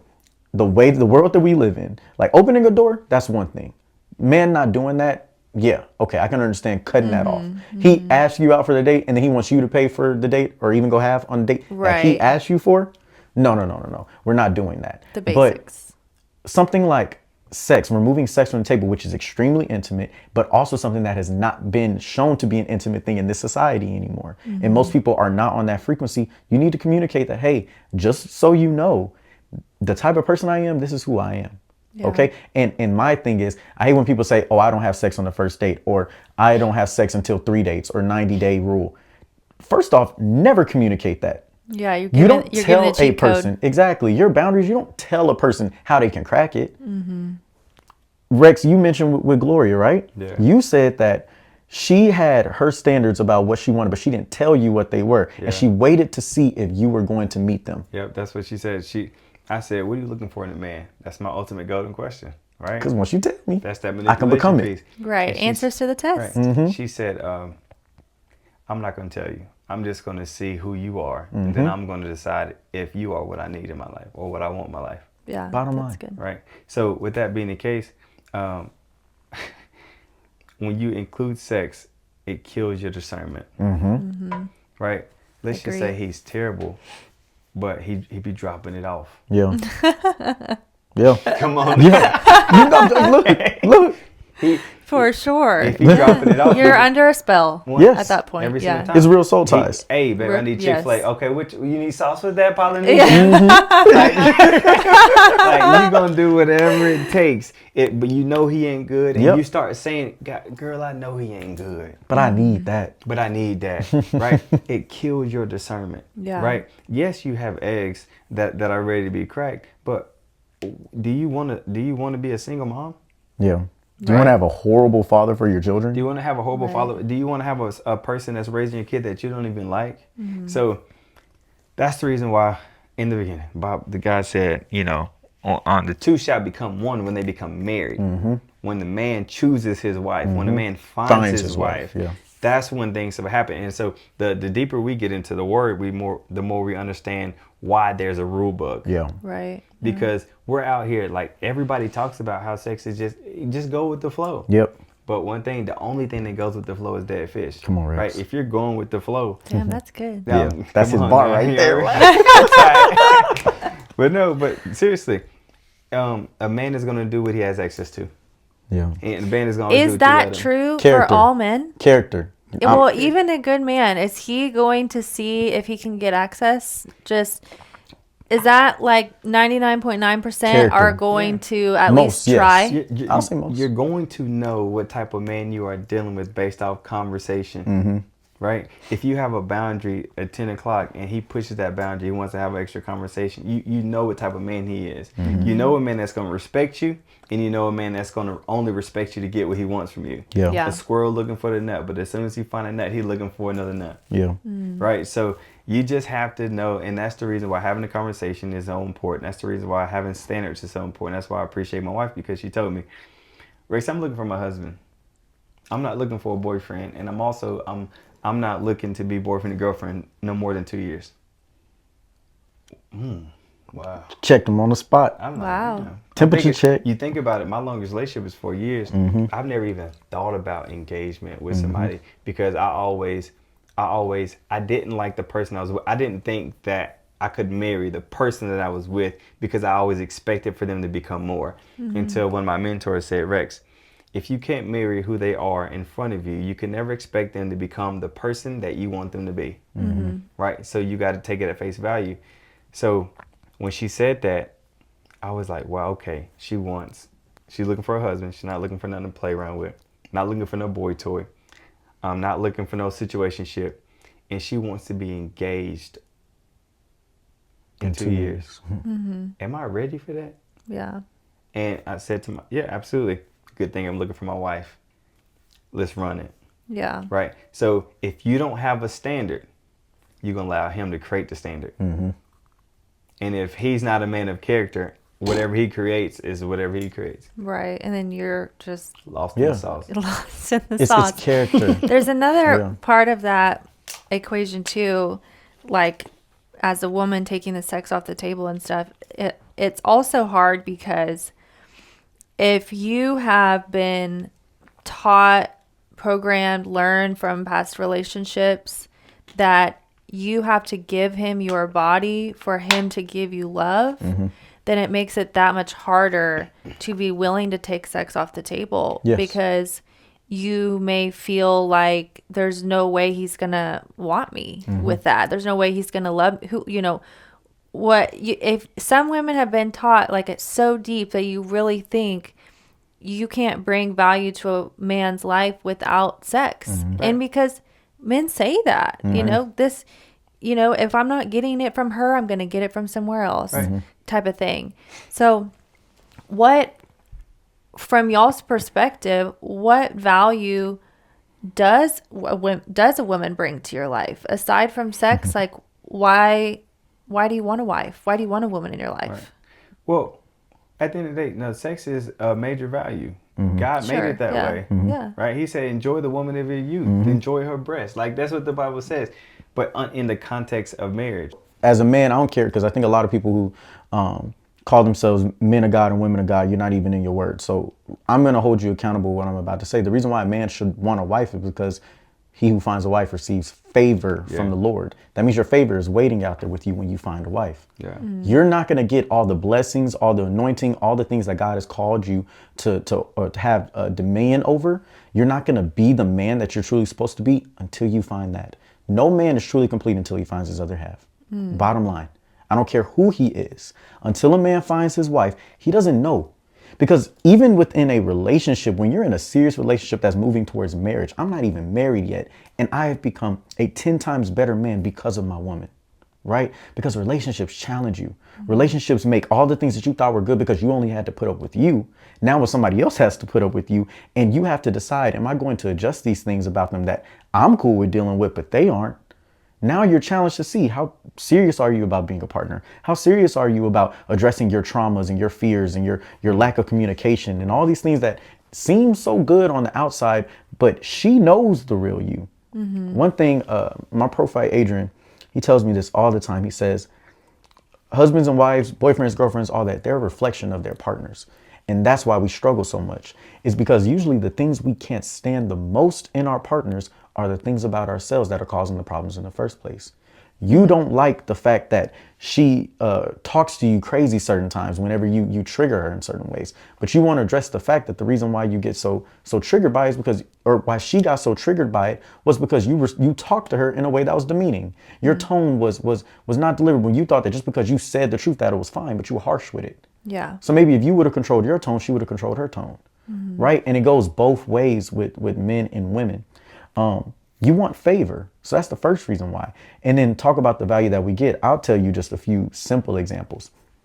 So my first book that I wrote, I decided I wanted to redo the cover of it. Is this like available for purchase? Yes, absolutely. Okay, Absolutely I'll link it. I got you. I'll link it. So I wanted to redesign the cover because at first the cover, it had my face on it, all those things. And I loved the cover, but I was had more knowledge in business. I was moving towards something different from my brand. And I'm like, I want to make this, I'm going to remove my face from this. I want to make this cover like something that symbolizes things that you see on a shelf. You're like, okay, I think this is about thought. I think this is about creativity. This is about changing your life. So as I'm going through it, I'm trying to go through it the cheap way. I'm hiring people on Fiverr to do it, but I'm finding the people that are like really cheap, right? I'm like, maybe they can do it for me. I give them my ideas and I'm getting back to stuff. And truth be told, I really didn't like them, but because I was doing it, my ego wouldn't let me see that it wasn't working in my favor because I wanted to be right. She had already told me, you need to pick somebody that's a little bit higher up in their game. This isn't something you need to be cheap on. Yeah. I'm a frugal man in general. So if I can find a way to save $1, I will. That's something that's rooted in me from childhood. My dad always emphasized that. So, she's like, you don't need to do that. But I wasn't going to admit that I was wrong or anything like that. So I'm sending it to her. And she had learned, this is the beauty of relationships. She had learned throughout the course of our relationship that you have to be careful how you correct. Like with me, when I'm passionate about something, it's my dream that I'm working on. And then it seems like you're just crapping on the whole idea. That really hurts my feelings. Yeah, right. Of course. And so she delivered it in such a beautiful way. She's like, what's your goal for what you're trying to do? And I could tell by what she was saying without saying it. She's like, this is crap. But she said it in such a kind way that I was like, what do you think I should do? She's like, I think you should go with that first person that was charging double and give it to them. And gave them my ideas. Went in, I said, okay, I'll trust you. I'll try it. The first time they came back, it was perfect. It was what I wanted and more. She's the creative eye behind my logic and problem solving. She's the one that creates an environment and I'm the one that creates the plan, right? There are things that she adds to my life that I can't do as well on my own. Could I do it? Sure. But would it turn out as well as it could? No. When I was building my brand, she recorded every single one of my videos for me. I used to do this concept called Hey Myles, where it'll be acting like a person's walking up to me and, hey Myles, what do you think about this? And I'll answer questions. If you go back on my page 4 years ago, every one of those videos, it has her voice on the background of it. Occasionally I have other friends doing it. She recorded 200, 300 videos that got my brand out there.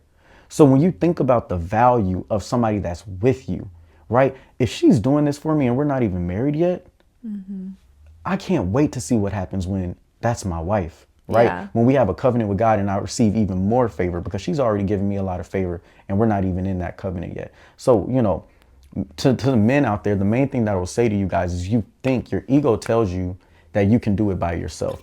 Your ego tells you that, a woman can only do the things that you can't do from a perspective of cooking some meals in the home and raising your children. But the reality is she's going to be a reflection of you first. Second, you aren't as all well-rounded and perfect at all these things as you think you are, and you do need help. And your desire is not to be a man that dominates. Your desire is to have somebody that can lift some of your load. I trust my woman because my woman said something to me one day. She said, Myles, this is last year. She's like, if speaking doesn't work out for you the way you want, and, we're married and we have kids and, you're still not making money the way you want to, what would you do?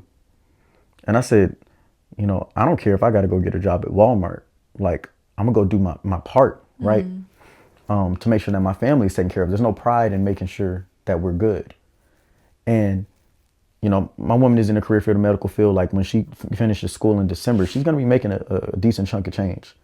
And she said, well, you know, Myles, I don't see the purpose in you going and working at Walmart or picking up a job if you know that this is the purpose God called you to. I would rather me shoulder that load while you're building that dream so that you can continue doing the work that God has called you to do. Wow. And that changed, that healed a part of me, because all I've seen in the world is women saying that if my man lose his job or if my man can't bring in X amount of dollars, he ain't no man.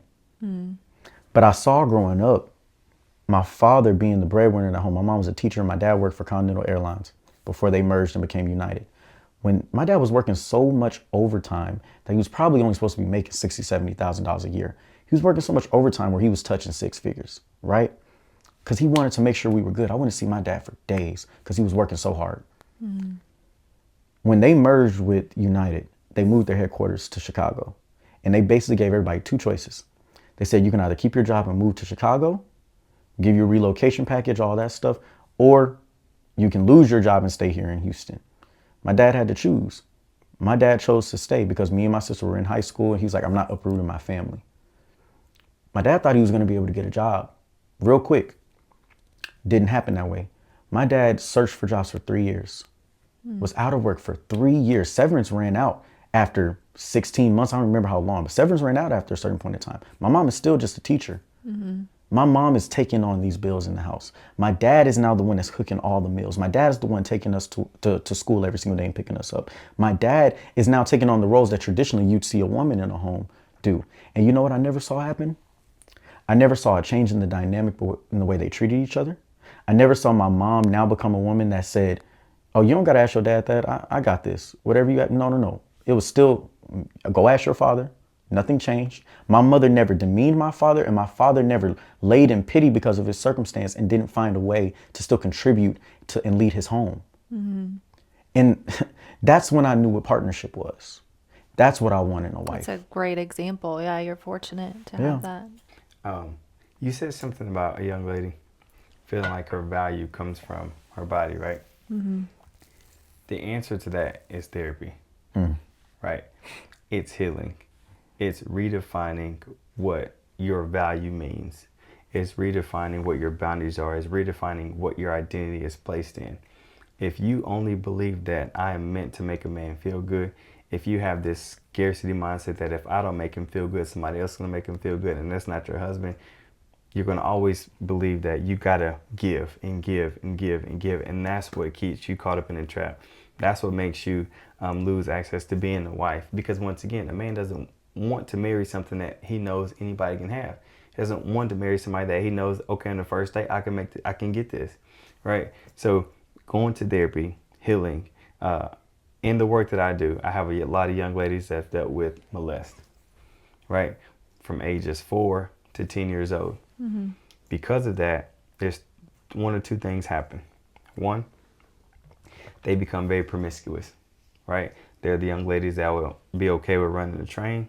Those young ladies that's okay with meeting people online and just having sex with them.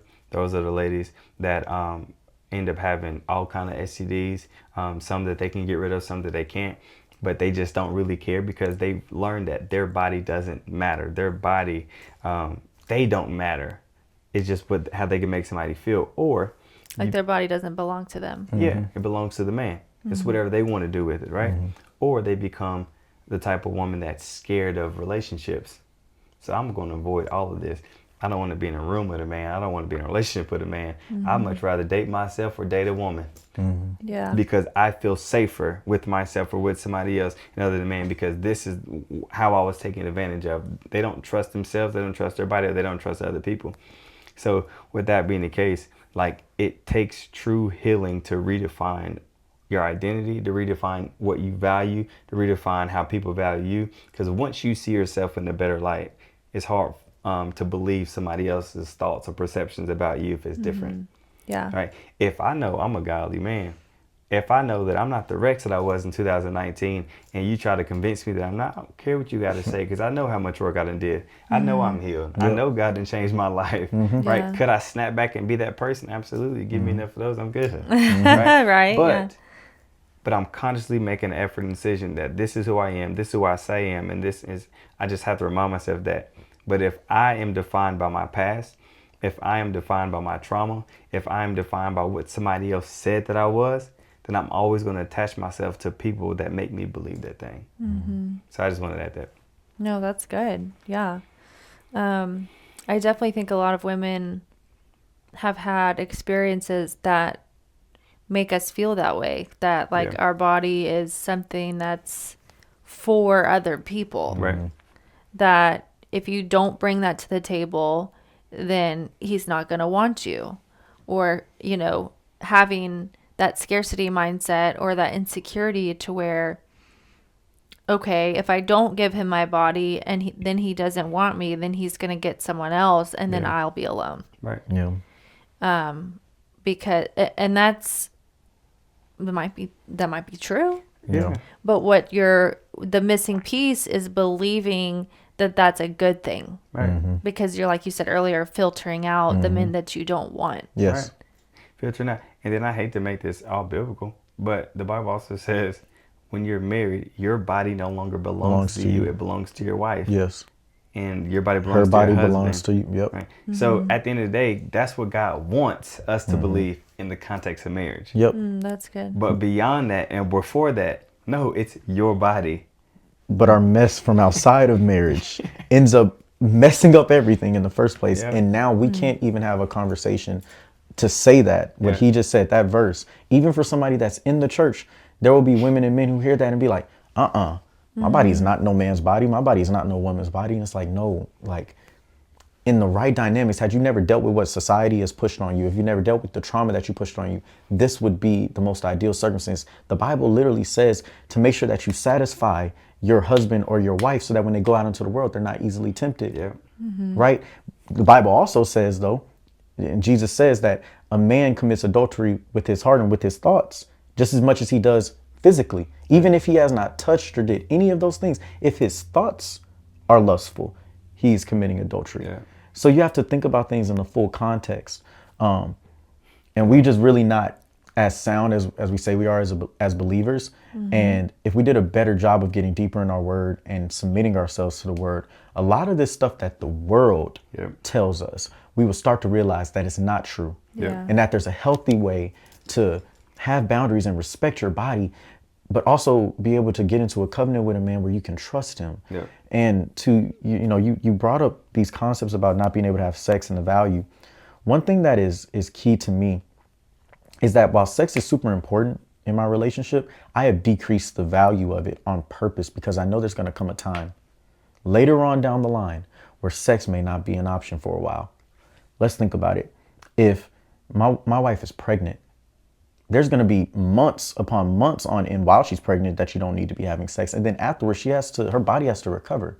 I'm not going to be the man that's sitting here, 6 weeks is up. The doctor says we can have sex now. No, are you okay? Are you ready for that? If your wife is dealing with postpartum for up to 18 months, 2 years, she may not want to really even be around you. That's something that y'all are going to have to work through. Can you deny your flesh long enough to not then become a man that cheats or goes back to pornography and masturbation? Right? That's to me the test of a man. Yeah. That's when you find out who you are. Or God forbid something even Physically? more unexpected. Somebody passes away. Yeah. An You injury, could lose bro. sickness, disease, cancer. What if my wife has something happen to her and she's just debilitated physically? There's a man, shout out to him, Daryl. He's a speaker. They have 5 children, I believe, and his wife is disabled now. But it wasn't always that way. And I think to myself all the time, that's a man that I would say, you know what? I don't want to model myself after any man, but like that type of character, that type of leadership, that's what I want because he still honors, loves, and commits to his wife day in and day out. And he hasn't chosen to take the easy road. A lot of times what we call the natural road is the easy road. we forget that we're at a war between our spirit and our flesh. And so when people say, oh, the natural order of things is for a man to have multiple women. Okay, we can argue back and forth about what the natural order is, but I will tell you this much. I know that you're a man that likes the easy way out when it comes to your sexuality. I know that you're a man that lacks self-control. Yep. And that's what it really is. It's cool for you to be in your flesh. How do we know? Because we lived it. Like, me and Rex don't speak from theory. Me and Rex aren't talking about something we didn't. Any of these dudes out here that say this content and stuff that they spew out, it's like, bro, I promise you, if we were to meet each other in our primes or meet you, it wouldn't even be close. Yeah. But we're trying to show men that you have a choice and you can choose to defy what is quote unquote your nature to become a better man. Yeah. Nature will always lead you to wild outcomes, but a Right. man is in control of his emotions. He knows how to express and not be faltered by them and fall victim to them. There's a balance. Yeah. That's good. That's really good. Why are so many good women that want marriage and family single? Can you define good? Yeah. You say good women. What do you mean by that? I mean, somebody that would make a good wife. So someone who's moral, someone who's kind, someone who's gonna, someone who's a believer, nurturing, feminine, going to make a good mother, a good example, someone who really wants to be a wife. Those are good examples. I like that. Yeah. In my opinion, a lot of those women are wise. In my opinion, it's the women that believe that's what they are. Boom. Okay. Yeah. Boom. It's this is what I say I am, but my social media says I'm a fun girl. Right. This is what I say I am, but I'm always in the club every weekend. This is who I say I am, but my words don't line up with my actions.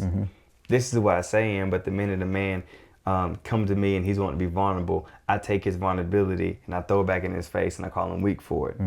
Right. So, like, I'm a person that if you ask me a question or you're looking for an answer, I may ask you a couple questions behind that. Yeah. And one I've noticed is this. I've been in a lot of women and I'm asking questions like, what are you looking for in your husband? And this is what I hear. Well, first, a man that is attractive, a man that makes really good money, a man that knows how to communicate, a man that's emotionally intelligent, a man that can be a good father. I said, okay, cool.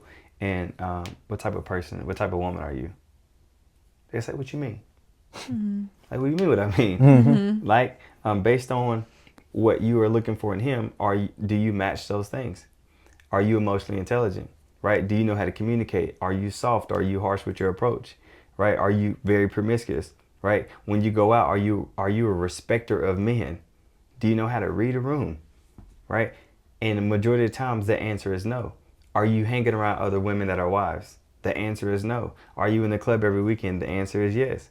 So to answer your question, it's hard for me to say that because a lot of women that have the qualities that you mentioned, they are engaged or married. What are some of those red flags on social media? You made a comment like, does your social media reflect that you're a fun girl or whatever? Yeah. What does that mean? Yeah, so I'll give a few and we'll kind of go back and forth. But the very first thing I paid, like when my lady sent me her page was on Hinge, I said, hey, what's your Instagram? So she sent me Instagram. I'm doing a check. One, I want to see, is your page full of bikini pics? Right? Are you doing that bent over pose? Bent over pose. They hold their little person there. The bent over, you gotta pay attention. Are you doing a bent over? She's funny. Yeah. When you're on vacation at the beach or you're in the water, are you halfway out the pool with the booty up in the air and looking back at the camera? Okay. Can I see all of your goodies that I'm supposed to see behind closed doors on your page? Right? Is your page all about you? One thing I paid attention to is my lady page. She had pictures and videos of her friends, of her family, and of traveling. I knew exactly what her values were, right? Okay. But the person I've dated before, if you look at their page, it's all about them. They don't show no friends. They don't show no family. Like, do you travel? I would say definitely the same about men too. If it's Yeah. all him, Yeah. no. You goodbye. already know they are self-centered. Yeah. And also, Well, and it's like, it looks like an advertisement. Yeah. it does. And another big flag for me is this. If you see nothing but travel trips, but nobody's with them, right? My lady, she's a world traveler. And I said to her, I said, look, based off your page, I thought to myself, you either come from a rich family or you got a sugar daddy. That was my thought process. And 9 times out of 10, that is the case. Yeah. Right? Especially if I know for a fact you're still a student. Because I was a student getting my master's. She was a student getting her nursing degree. Why are you doing all that moving around? Yeah. How are you doing all that moving Yeah. around? Right? I'm not judging you by any means, but those are just a few things that I notice when I look at my skin and see if you're a fun girl, to see if you're a selfish girl, or to see if you're out here looking like somebody that's lustful. Sure. Okay, but I feel a little bit attacked because what if you are a fun girl? I got you. I got you. Yeah, No, you trust know, me, I like got what you. if that's, your personality, you're fun. No, It's a difference. Now, between fun I have girl. a different Okay, yeah, take let's on what I'm looking for define in that. social media. So for me, I don't have a problem with necessarily the bikini pics or anything like that, especially young women. Like, I could see the That's your bikini time. pics are like, yeah, is this a thirst trap? Yeah, Or for sure, are you for sure. on the beach in yeah, Greece? yeah. I mean, what are you Like, supposed to be wearing? Right. But do you but- live in Florida? Yeah. Or But are I'm also you gonna say, to me, all that doesn't matter. What matters to me more than that is what are you when things happen, how do you behave? I'm focused on the behavior that you show on social media. Because what you do on social media, if you would do it in front of all thousands of your followers, random people, 100 people, and you will put that onto a world where anybody that you know or don't know could come across it, it tells me a lot about your common sense, your character, your problem solving, your rationality. Like, it tells me a lot. So I'll give you a prime example. One of the things that is the biggest turnoff to me in a woman is if I look at your stories or on your page and you're posting things that are degrading men, right? You're talking about these men ain't this, that, and that. I'm the boss. Like, you're checked off the list. it's giving Won't feminist? be taking you serious. Yeah, I won't be taking you serious. I see you arguing on social media with people. I have never. That is to me the most. I don't like it in the guys I hang with. I couldn't be friends with a dude that argue with men Like trolling. like Yeah. any of that, or like somebody's adding you and y'all going back and forth about something that we don't even know about, and you're bringing it to social media. Who are you trying to prove something for? Yeah. Right? If I can see I guess this is how I would describe it. If I see nothing but your pain, your trauma, and your hurt displayed all over your page, that tells me you are not ready to be a woman that I should have in my life, because you ain't worked through those things yet. You're still posting this stuff on your social media about your pain, your trauma, your hurt, all these things. And it's not for a conducive purpose. We're not sitting here on the podcast talking about the things you went through and how you've grown through them. No, you're putting it out in this world as if it's a badge of honor that you hate men, as if it's a badge of honor that you are dysfunctional, as if it's a badge of honor that you're disrespectful and you have a foul mouth. Like, I can't deal with those things. Yeah. So when I see a person's social media, that's what I'm looking for. Because one thing that I give leeway to and grace to is the phases that everybody is going to go through. Yeah. When you are young, you want to party, you want to drink, you want to have sex, you want to do all these things. What I'm looking for is the character. Because character, I will always go back to it, is not just for men, it's for women too. Character is what's going to carry you through each season of your life. When you are tired of that, your character will show me everything. Right? So, prime example with my lady. She is now 25 years old, right? She's found God for herself. She just got baptized a couple weeks ago. And I think that part of that is because of my walk with God, it kind of inspired her, like, man, if he could change all these things about himself, Definitely. what can God do for me? Right. Yeah. I'm tired of doing life my way. Yeah. You know, one of the things that she brought up to me probably about a month or two ago, I never talk about her dress. I love the way my lady dresses, all these different things. But being young, most of the stuff that she has is going to be a little bit more revealing, a little bit more skimpy, all those things. That's just the reality of where she was at. That may not be, Rex and his lady's story, but that's me and my lady's story. She made a comment. She's like, I want to start shopping for more modest clothing, more comfortable clothing. Like, I don't want everything that I wear to show off my figure.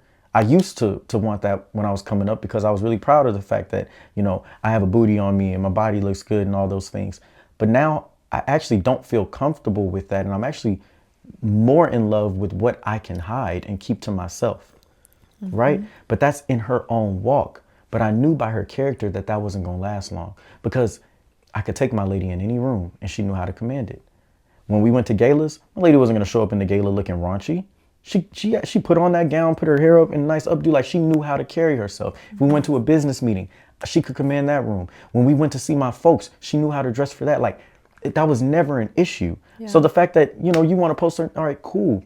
That can be dealt with when your mindset on what is important to you changes. You won't worry about bikini pics no more. Mm-hmm. That to me, that doesn't matter to me. What I care about is the character behind you.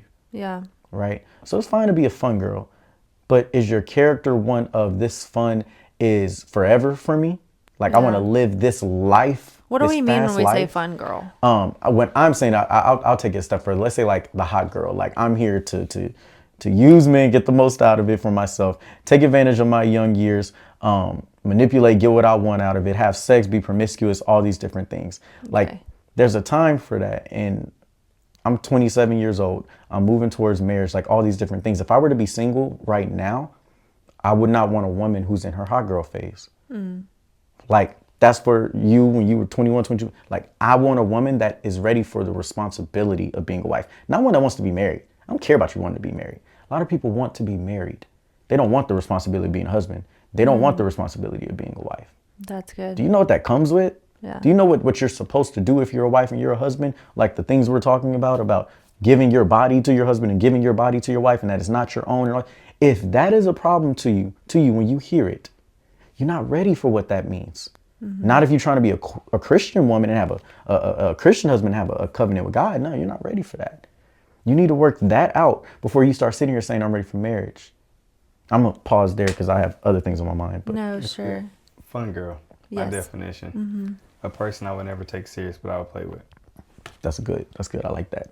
That's a fun girl. Okay. Right. Because you said, but what if I am a fun girl? Yeah. You say, what if I am a person that likes to have fun? Right. That's what you think. Exactly. That's what you think. I know. In my mind, that's not the way men see it. I'm late. If you're a fun girl, I would never make you a wife. I'll never make you a girlfriend, but I will buy you drinks. We will go out and have fun. If my guys are coming over, I'm going to tell you to invite some of your girls. We're going to have a house party. We're going to do what we do. That's a fun girl. How are you making that distinction? Based off what she presents as. So Myles is presenting, like Myles is focused on behaviors. Right. I'll call that matters to me too, but my first look at your page is, that's how I make my distinction, how you present yourself. Yeah. Right. So every man's different on that. Sure. Right. Yeah. So there's room for nuance. Yeah. So but ultimately, don't present yourself as something that is contrary to who you truly believe. Yeah, you or are. to you who what you you want to show yourself to. Yeah. I'm dissecting this because this is really key. Social media is so much of like people's first impression of 100%. Each other, and women do put a lot out there and do pose a certain way, angle a certain way, you know, and certain things can be taken really out of context or misinterpreted really easily. So I think it's important to know for men and women what is being perceived by what you're putting out there. Your intention might not be what's being perceived. Absolutely. But 9 times out of 10 it is though. You know. 9 times out of, like, especially if you're in that season, when you make a post, you're conscious about the makeup. You're thinking about your outfit. You're thinking about, oh, my toenails aren't made. Oh, my fingernails look off, or my hips. Okay, you're conscious about everything. Mm-hmm. And you know what type of attention that you're about to get based off this. Just a fact. If a man has sweatpants on, no boxers on. Yeah. He knows what he's doing. Not the gray sweater. He knows what he's doing. You got a 6-pack and a nice chest. You know what's going to happen when you post a shirtless titty. Right. So, yeah. That's if he is shirtless in his profile pic. Next. That's the same. That's what he's saying. Yeah. That's what he's saying. And you know, it's funny. I didn't know about these. You guys might know about them, but there's these shorts. You know, you going to the gym. Jorts. No, that the girls be wearing. Oh. I didn't know about these shorts. I'm like, shorts. Focusing on my eyes, right? We talk about lust and all these different things. You go into the gym, it's like every girl has a butt now. You talking about the ones? And I'm like, what's going on? The scrunch butt. They're scrunch butt, right? And I didn't find out till the other day on TikTok when somebody was mentioning it. And it's getting very sneaky now. There's hidden scrunch. Yes. So that the people can't call you out like, oh, she's doing scrunch butt. Oh my God. So now it makes sense because I know there's not this many people walking around with this type of butt. Like, it's just, I have too much experience to know the reality behind this. That is not the norm. Yeah. How is this happening? I'm like, okay, it's literally designed to give you a doggone wedgie so it makes your butt look bigger. Yeah. Mm-hmm. It tightens in your waist, lifts up your butt, and then scrunches in so people can see a crease, right? Yes. So it gives the illusion that you have a bigger booty. Yeah. But then you want to sit here and tell me that you're not wearing it for the attention of other people. Yeah. Then why don't you just put on some normal shorts? Because women even say it, they're not that comfortable. Yeah. They're not comfortable. So you know that you're wearing it because you know that whether it's the men's eyes, the women's eyes, or for the boomerang that you take when you finish your mediocre workout that you just finished, you can sit there and you can show people and they can say, oh, look at you, girl. Yeah. And the dudes can slide up with the hard eyes. We got to stop acting like we're not humans that feed off of appreciation from people. It is a natural dopamine response that you get when that hard eyes appears under your photos, whenever people are hyping you up. So to say that you don't care about the things from men or care about the attention from women is not true. We're lying to ourselves because it falls in line with this sense of independence and maturity that I'm not the person that's seeking these things. We all seek validation. Yeah, big time. Yeah. And I'll give you a perfect example. When before I made my transition to post different things, I always post stroll videos, I'll post workout videos, workout shots, and all this kind of stuff. I'll get anywhere between 500 to 900 likes. Every time. Right? But when I started posting about relationships, my likes went down to 10 to 15. And that was, I hit my ego so hard. What? Yeah. It crumbed like, man, where my people at? Yep. Yeah. But, and that's Not your people. They weren't there for that. It let me know, wow, okay, I care way too much about the validation of other people. I care way too much about what people say, how people slide up in my DM or how people comment. I care way too much about that. But once again, it just lets us all know we are very strategic about what we post. Yes. We're very strategic about what we wear. Because at the end of the day, if you, like for example, if I'm taking you to church for the very first time, you wouldn't wear the same thing you'll wear to a Saturday night to the club, to the church. You would be conscious of that because you don't want people to judge you a certain way. But if you don't want people to judge you a certain way at church because of the outfit, what makes, like, where does your mindset go when you wear the outfit originally to the club?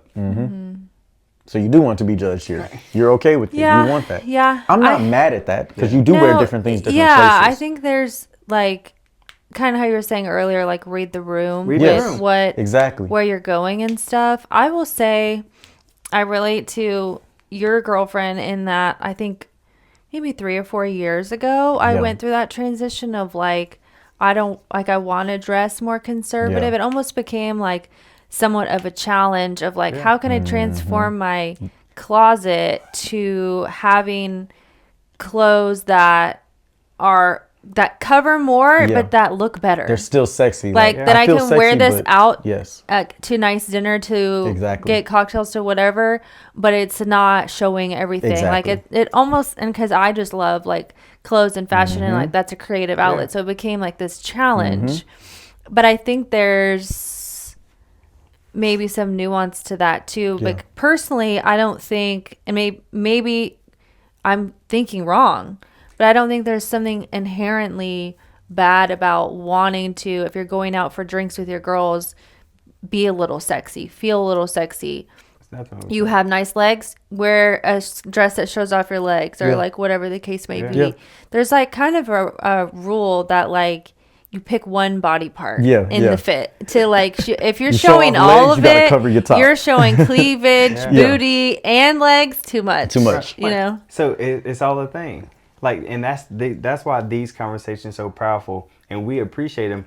Is because as a woman, you have your own personal perspective, but you also have the question of why are so many men women, don't why are so many women single and not married? And now you get a chance to ask us, and sometimes it's hard to accept the other sex's opinion because you don't believe it. Right. So this is fruitful, and you made a really great point. But we all get to that point where we want to mature, we want to develop, we want a change in our life, right? We go through college, you experience things. I remember when I was in high school, my dad didn't let me do nothing. Man, what? I couldn't go to the high school bonfires. He wouldn't. Lockdown. So strict. I couldn't do anything. Not mine. They gave me the keys and they said, don't get arrested. That's beautiful. Man, what? No, it was not beautiful. I understand what you're saying, but for us, my kids will get away with nothing because I did all of it. Oh, wow. We didn't have that life. That's what exactly. So, I was looking over my shoulder. Yeah, I experienced everything in college because I didn't experience nothing in high school. I was the opposite. Yeah. College was this child's play. Yeah. But I think that it's to the point of the conversation that we're having right now. I think the question is, where are you at in your life? Because every piece of who you are and what you want to be can't go with you with where you're trying to go. Yeah. Right? Even for me in my life, I love popping like about 2-3 buttons, show off the chest hair. I said, you know, bro, when you're out, you don't want these women to come talk to you because you don't want to be tempted. When they do come talk to you, you shut them down. But in a way, you're also kind of inviting this, because back in the day, when you were in college, you realized that when you pop that chest hair, you know the girls liked it. And you're still doing that now. You're going to be a husband doing this. You're going to be a father. You're going to be all these things. And it's like at a certain point, wow, you know, nobody should come up and do things. I understand that. And you're not inviting that, you know, people to talk to you or disrespect your marriage or any of those things. We are responsible for how we personally, based on our own intentions, present ourselves to the world. And I think to Rex's point is, I think we know what we're doing, men and women, but a lot of times we won't admit it, because if we were to admit it, then we have to have a different conversation of, oh, maybe I do actually like this validation from be this really man or honest this with woman. yourself. Are we being 100% honest? Yeah. So now it's like, no, I don't unbutton those buttons. It's the top button is going to be buttoned, and if it's not, it's just one. But you're not going to see my chest hair. And I talked to my lady about it. She's like, why do you care that much? I said, I think I'm just in a place to where I know the reason why I was doing it before. Yeah. And it's not okay. And I don't want to be that man no more. Yeah. I'll tell like kind of a story. So something that I've been processing lately in my like therapy, my That's amazing. thank Shout you. out to you. Yes, big therapy. I studied psychology too. I almost went down that route and then chose a different route. Never too late. Yeah. So anyway, I had my first love, like my first relationship, until about a week ago. I always said he was really controlling. And we were young. Yeah. I didn't have any example growing up. Yeah. And he had a fantastic example, his parents. And maybe because of being young, immaturity, maybe the delivery wasn't always great. Yeah. But he was not controlling. He was protective. 100%.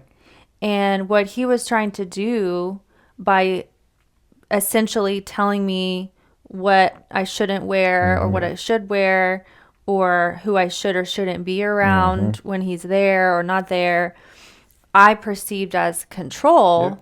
And also just my personality is very like rule breaker. You tell me what to do, I'm going to do the opposite. That like was me. that's just, I think that's certainly a personality trait, which can work in your favor in a lot of aspects of life. But I felt controlled. And so the more I felt controlled, the more I felt the need to rebel. Yeah. And so there became this constant tension, always fighting, to where it came down to like little nitty gritty things, because he was grasping for this control, which was his way of protecting. Yeah. And clothing was a part of that, just because we were on topic. It's going to sound silly. It's going to age me too. But this was my freshman year of college. And within that year, maybe like the year prior, leggings became Big thing. a thing. Yeah. They came on scene. They were not on scene. Leggings were like for dancers before that. They were not like casual wear. And at college, it was wearing leggings with a big oversized t-shirt. And like, you know, whose t-shirt are you wearing? You know, what fraternity's on it, whatever. But I'm tallish. I'm 5'5", 5'6". And so, you know, that's, if I'm trying to cover my butt in those leggings, that's like an extra large t-shirt, extra large. I'm not wearing that. Yeah. And so it sounds silly, but it's not, because it's the principle. But he would he made it a thing, like, because we didn't go to the same school. He went to a different school. He made it a thing, like, I don't want you wearing like leggings on campus with something that doesn't cover your butt.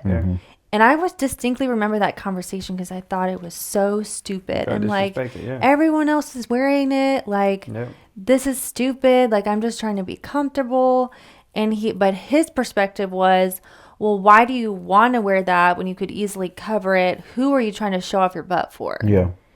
And I was 18. I'm 31. And I'm just now realizing I was showing it off. Yeah. Why didn't I just put on the big t-shirt?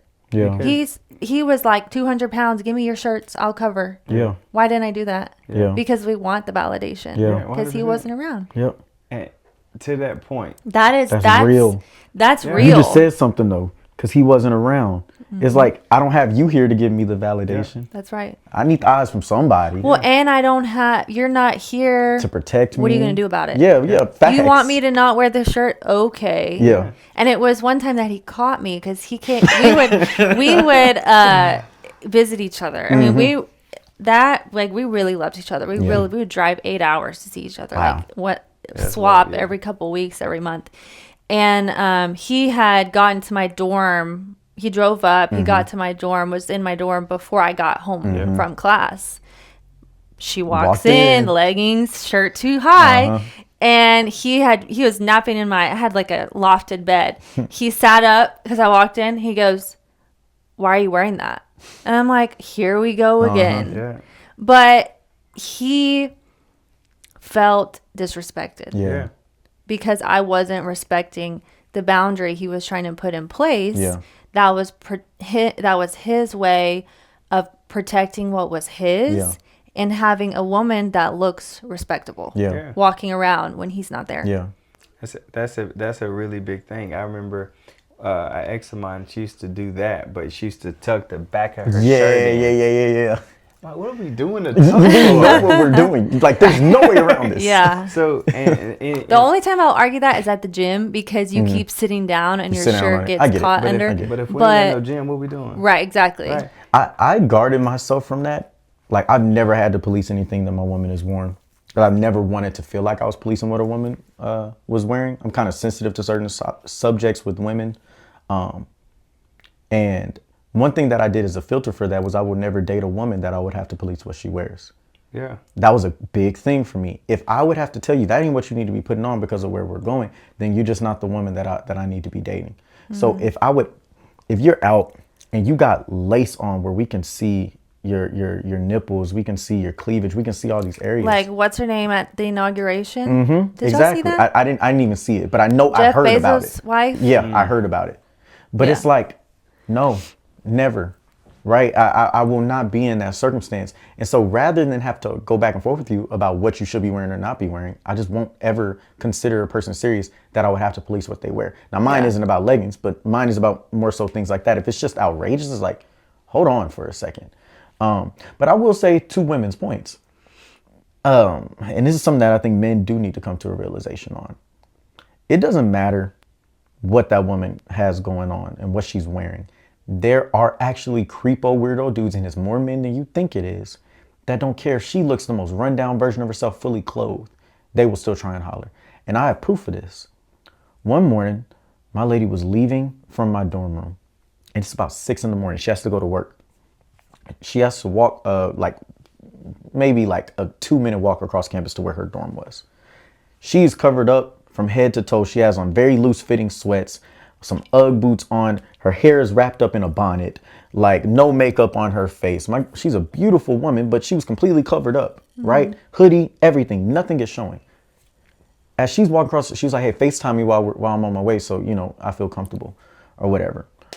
So she's walking, and as she's crossing the street, I can hear in the phone and I can hear from my dorm room honking going across. And I'm looking out my window because I can see the street from where I'm at, and I can hear, I'm like, what's that, all that honking for? She's like, hold on. And she keeps walking. And I'm looking, and I see that there's 3 different cars of men sticking their heads out, waving, trying to holler, and I can hear them through the phone hollering at her. And I'm like, are they talking to you? She's like, yes, they were talking to me like they're doing this. And I knew at that moment, I said, women aren't lying about the fact that it doesn't matter what I put on. I will be hollered at and treated a certain way because there are just men out here who are like that. 100%. And so I do want to give that type of statement out there, because one thing I think that we do as men is we think that we can protect from all circumstances and that she can protect herself from all circumstances. That just isn't the truth. You know what I'm saying? There are a lot of men out there. I'm not going to say most because I do not think it's most men, but there are many men out there who are sick individuals. And sometimes it's men that you may call your friends and you just have never seen them in that context. But when they're by themselves or they get a little drunk, they're the same ones that will hoop and holler at a random group of women disrespectfully. So I do think there's something that we need to call attention to that, and why as men, as much as you need to let your woman know the things that she can do to help herself in these circumstances, you also need to be sensitive to the fact that it doesn't matter what your woman looks like. There are men that will be disrespectful, that will violate, that will attack, that will perpetrate, because that's who they are. And it has nothing to do with who she is and how she carries herself. For sure, yeah, that's a really good point. So I just want to throw that out there too. No, for sure. You can't protect from everything. Yeah. And I would never want my woman to have to carry herself in a way that she can't feel like she's even living her life because of the dangers. There is a of the line world. that could be crossed, where it's too much. Exactly. Yeah. So I want her to find that balance, and also want her to know that, like, I'll fight your battles for you when it comes to that. Yeah. Thank y'all so much for tuning in to today's episode of That's What He Said. I hope you enjoyed it as much as I did, and I hope you're taking away something valuable that will benefit your dating life. If you're listening on Spotify or Apple Podcasts, please give this show a follow, rate, and review. And if you're watching on YouTube, please subscribe, like this video, and most importantly, comment below, because I want to hear what you said. See you next time.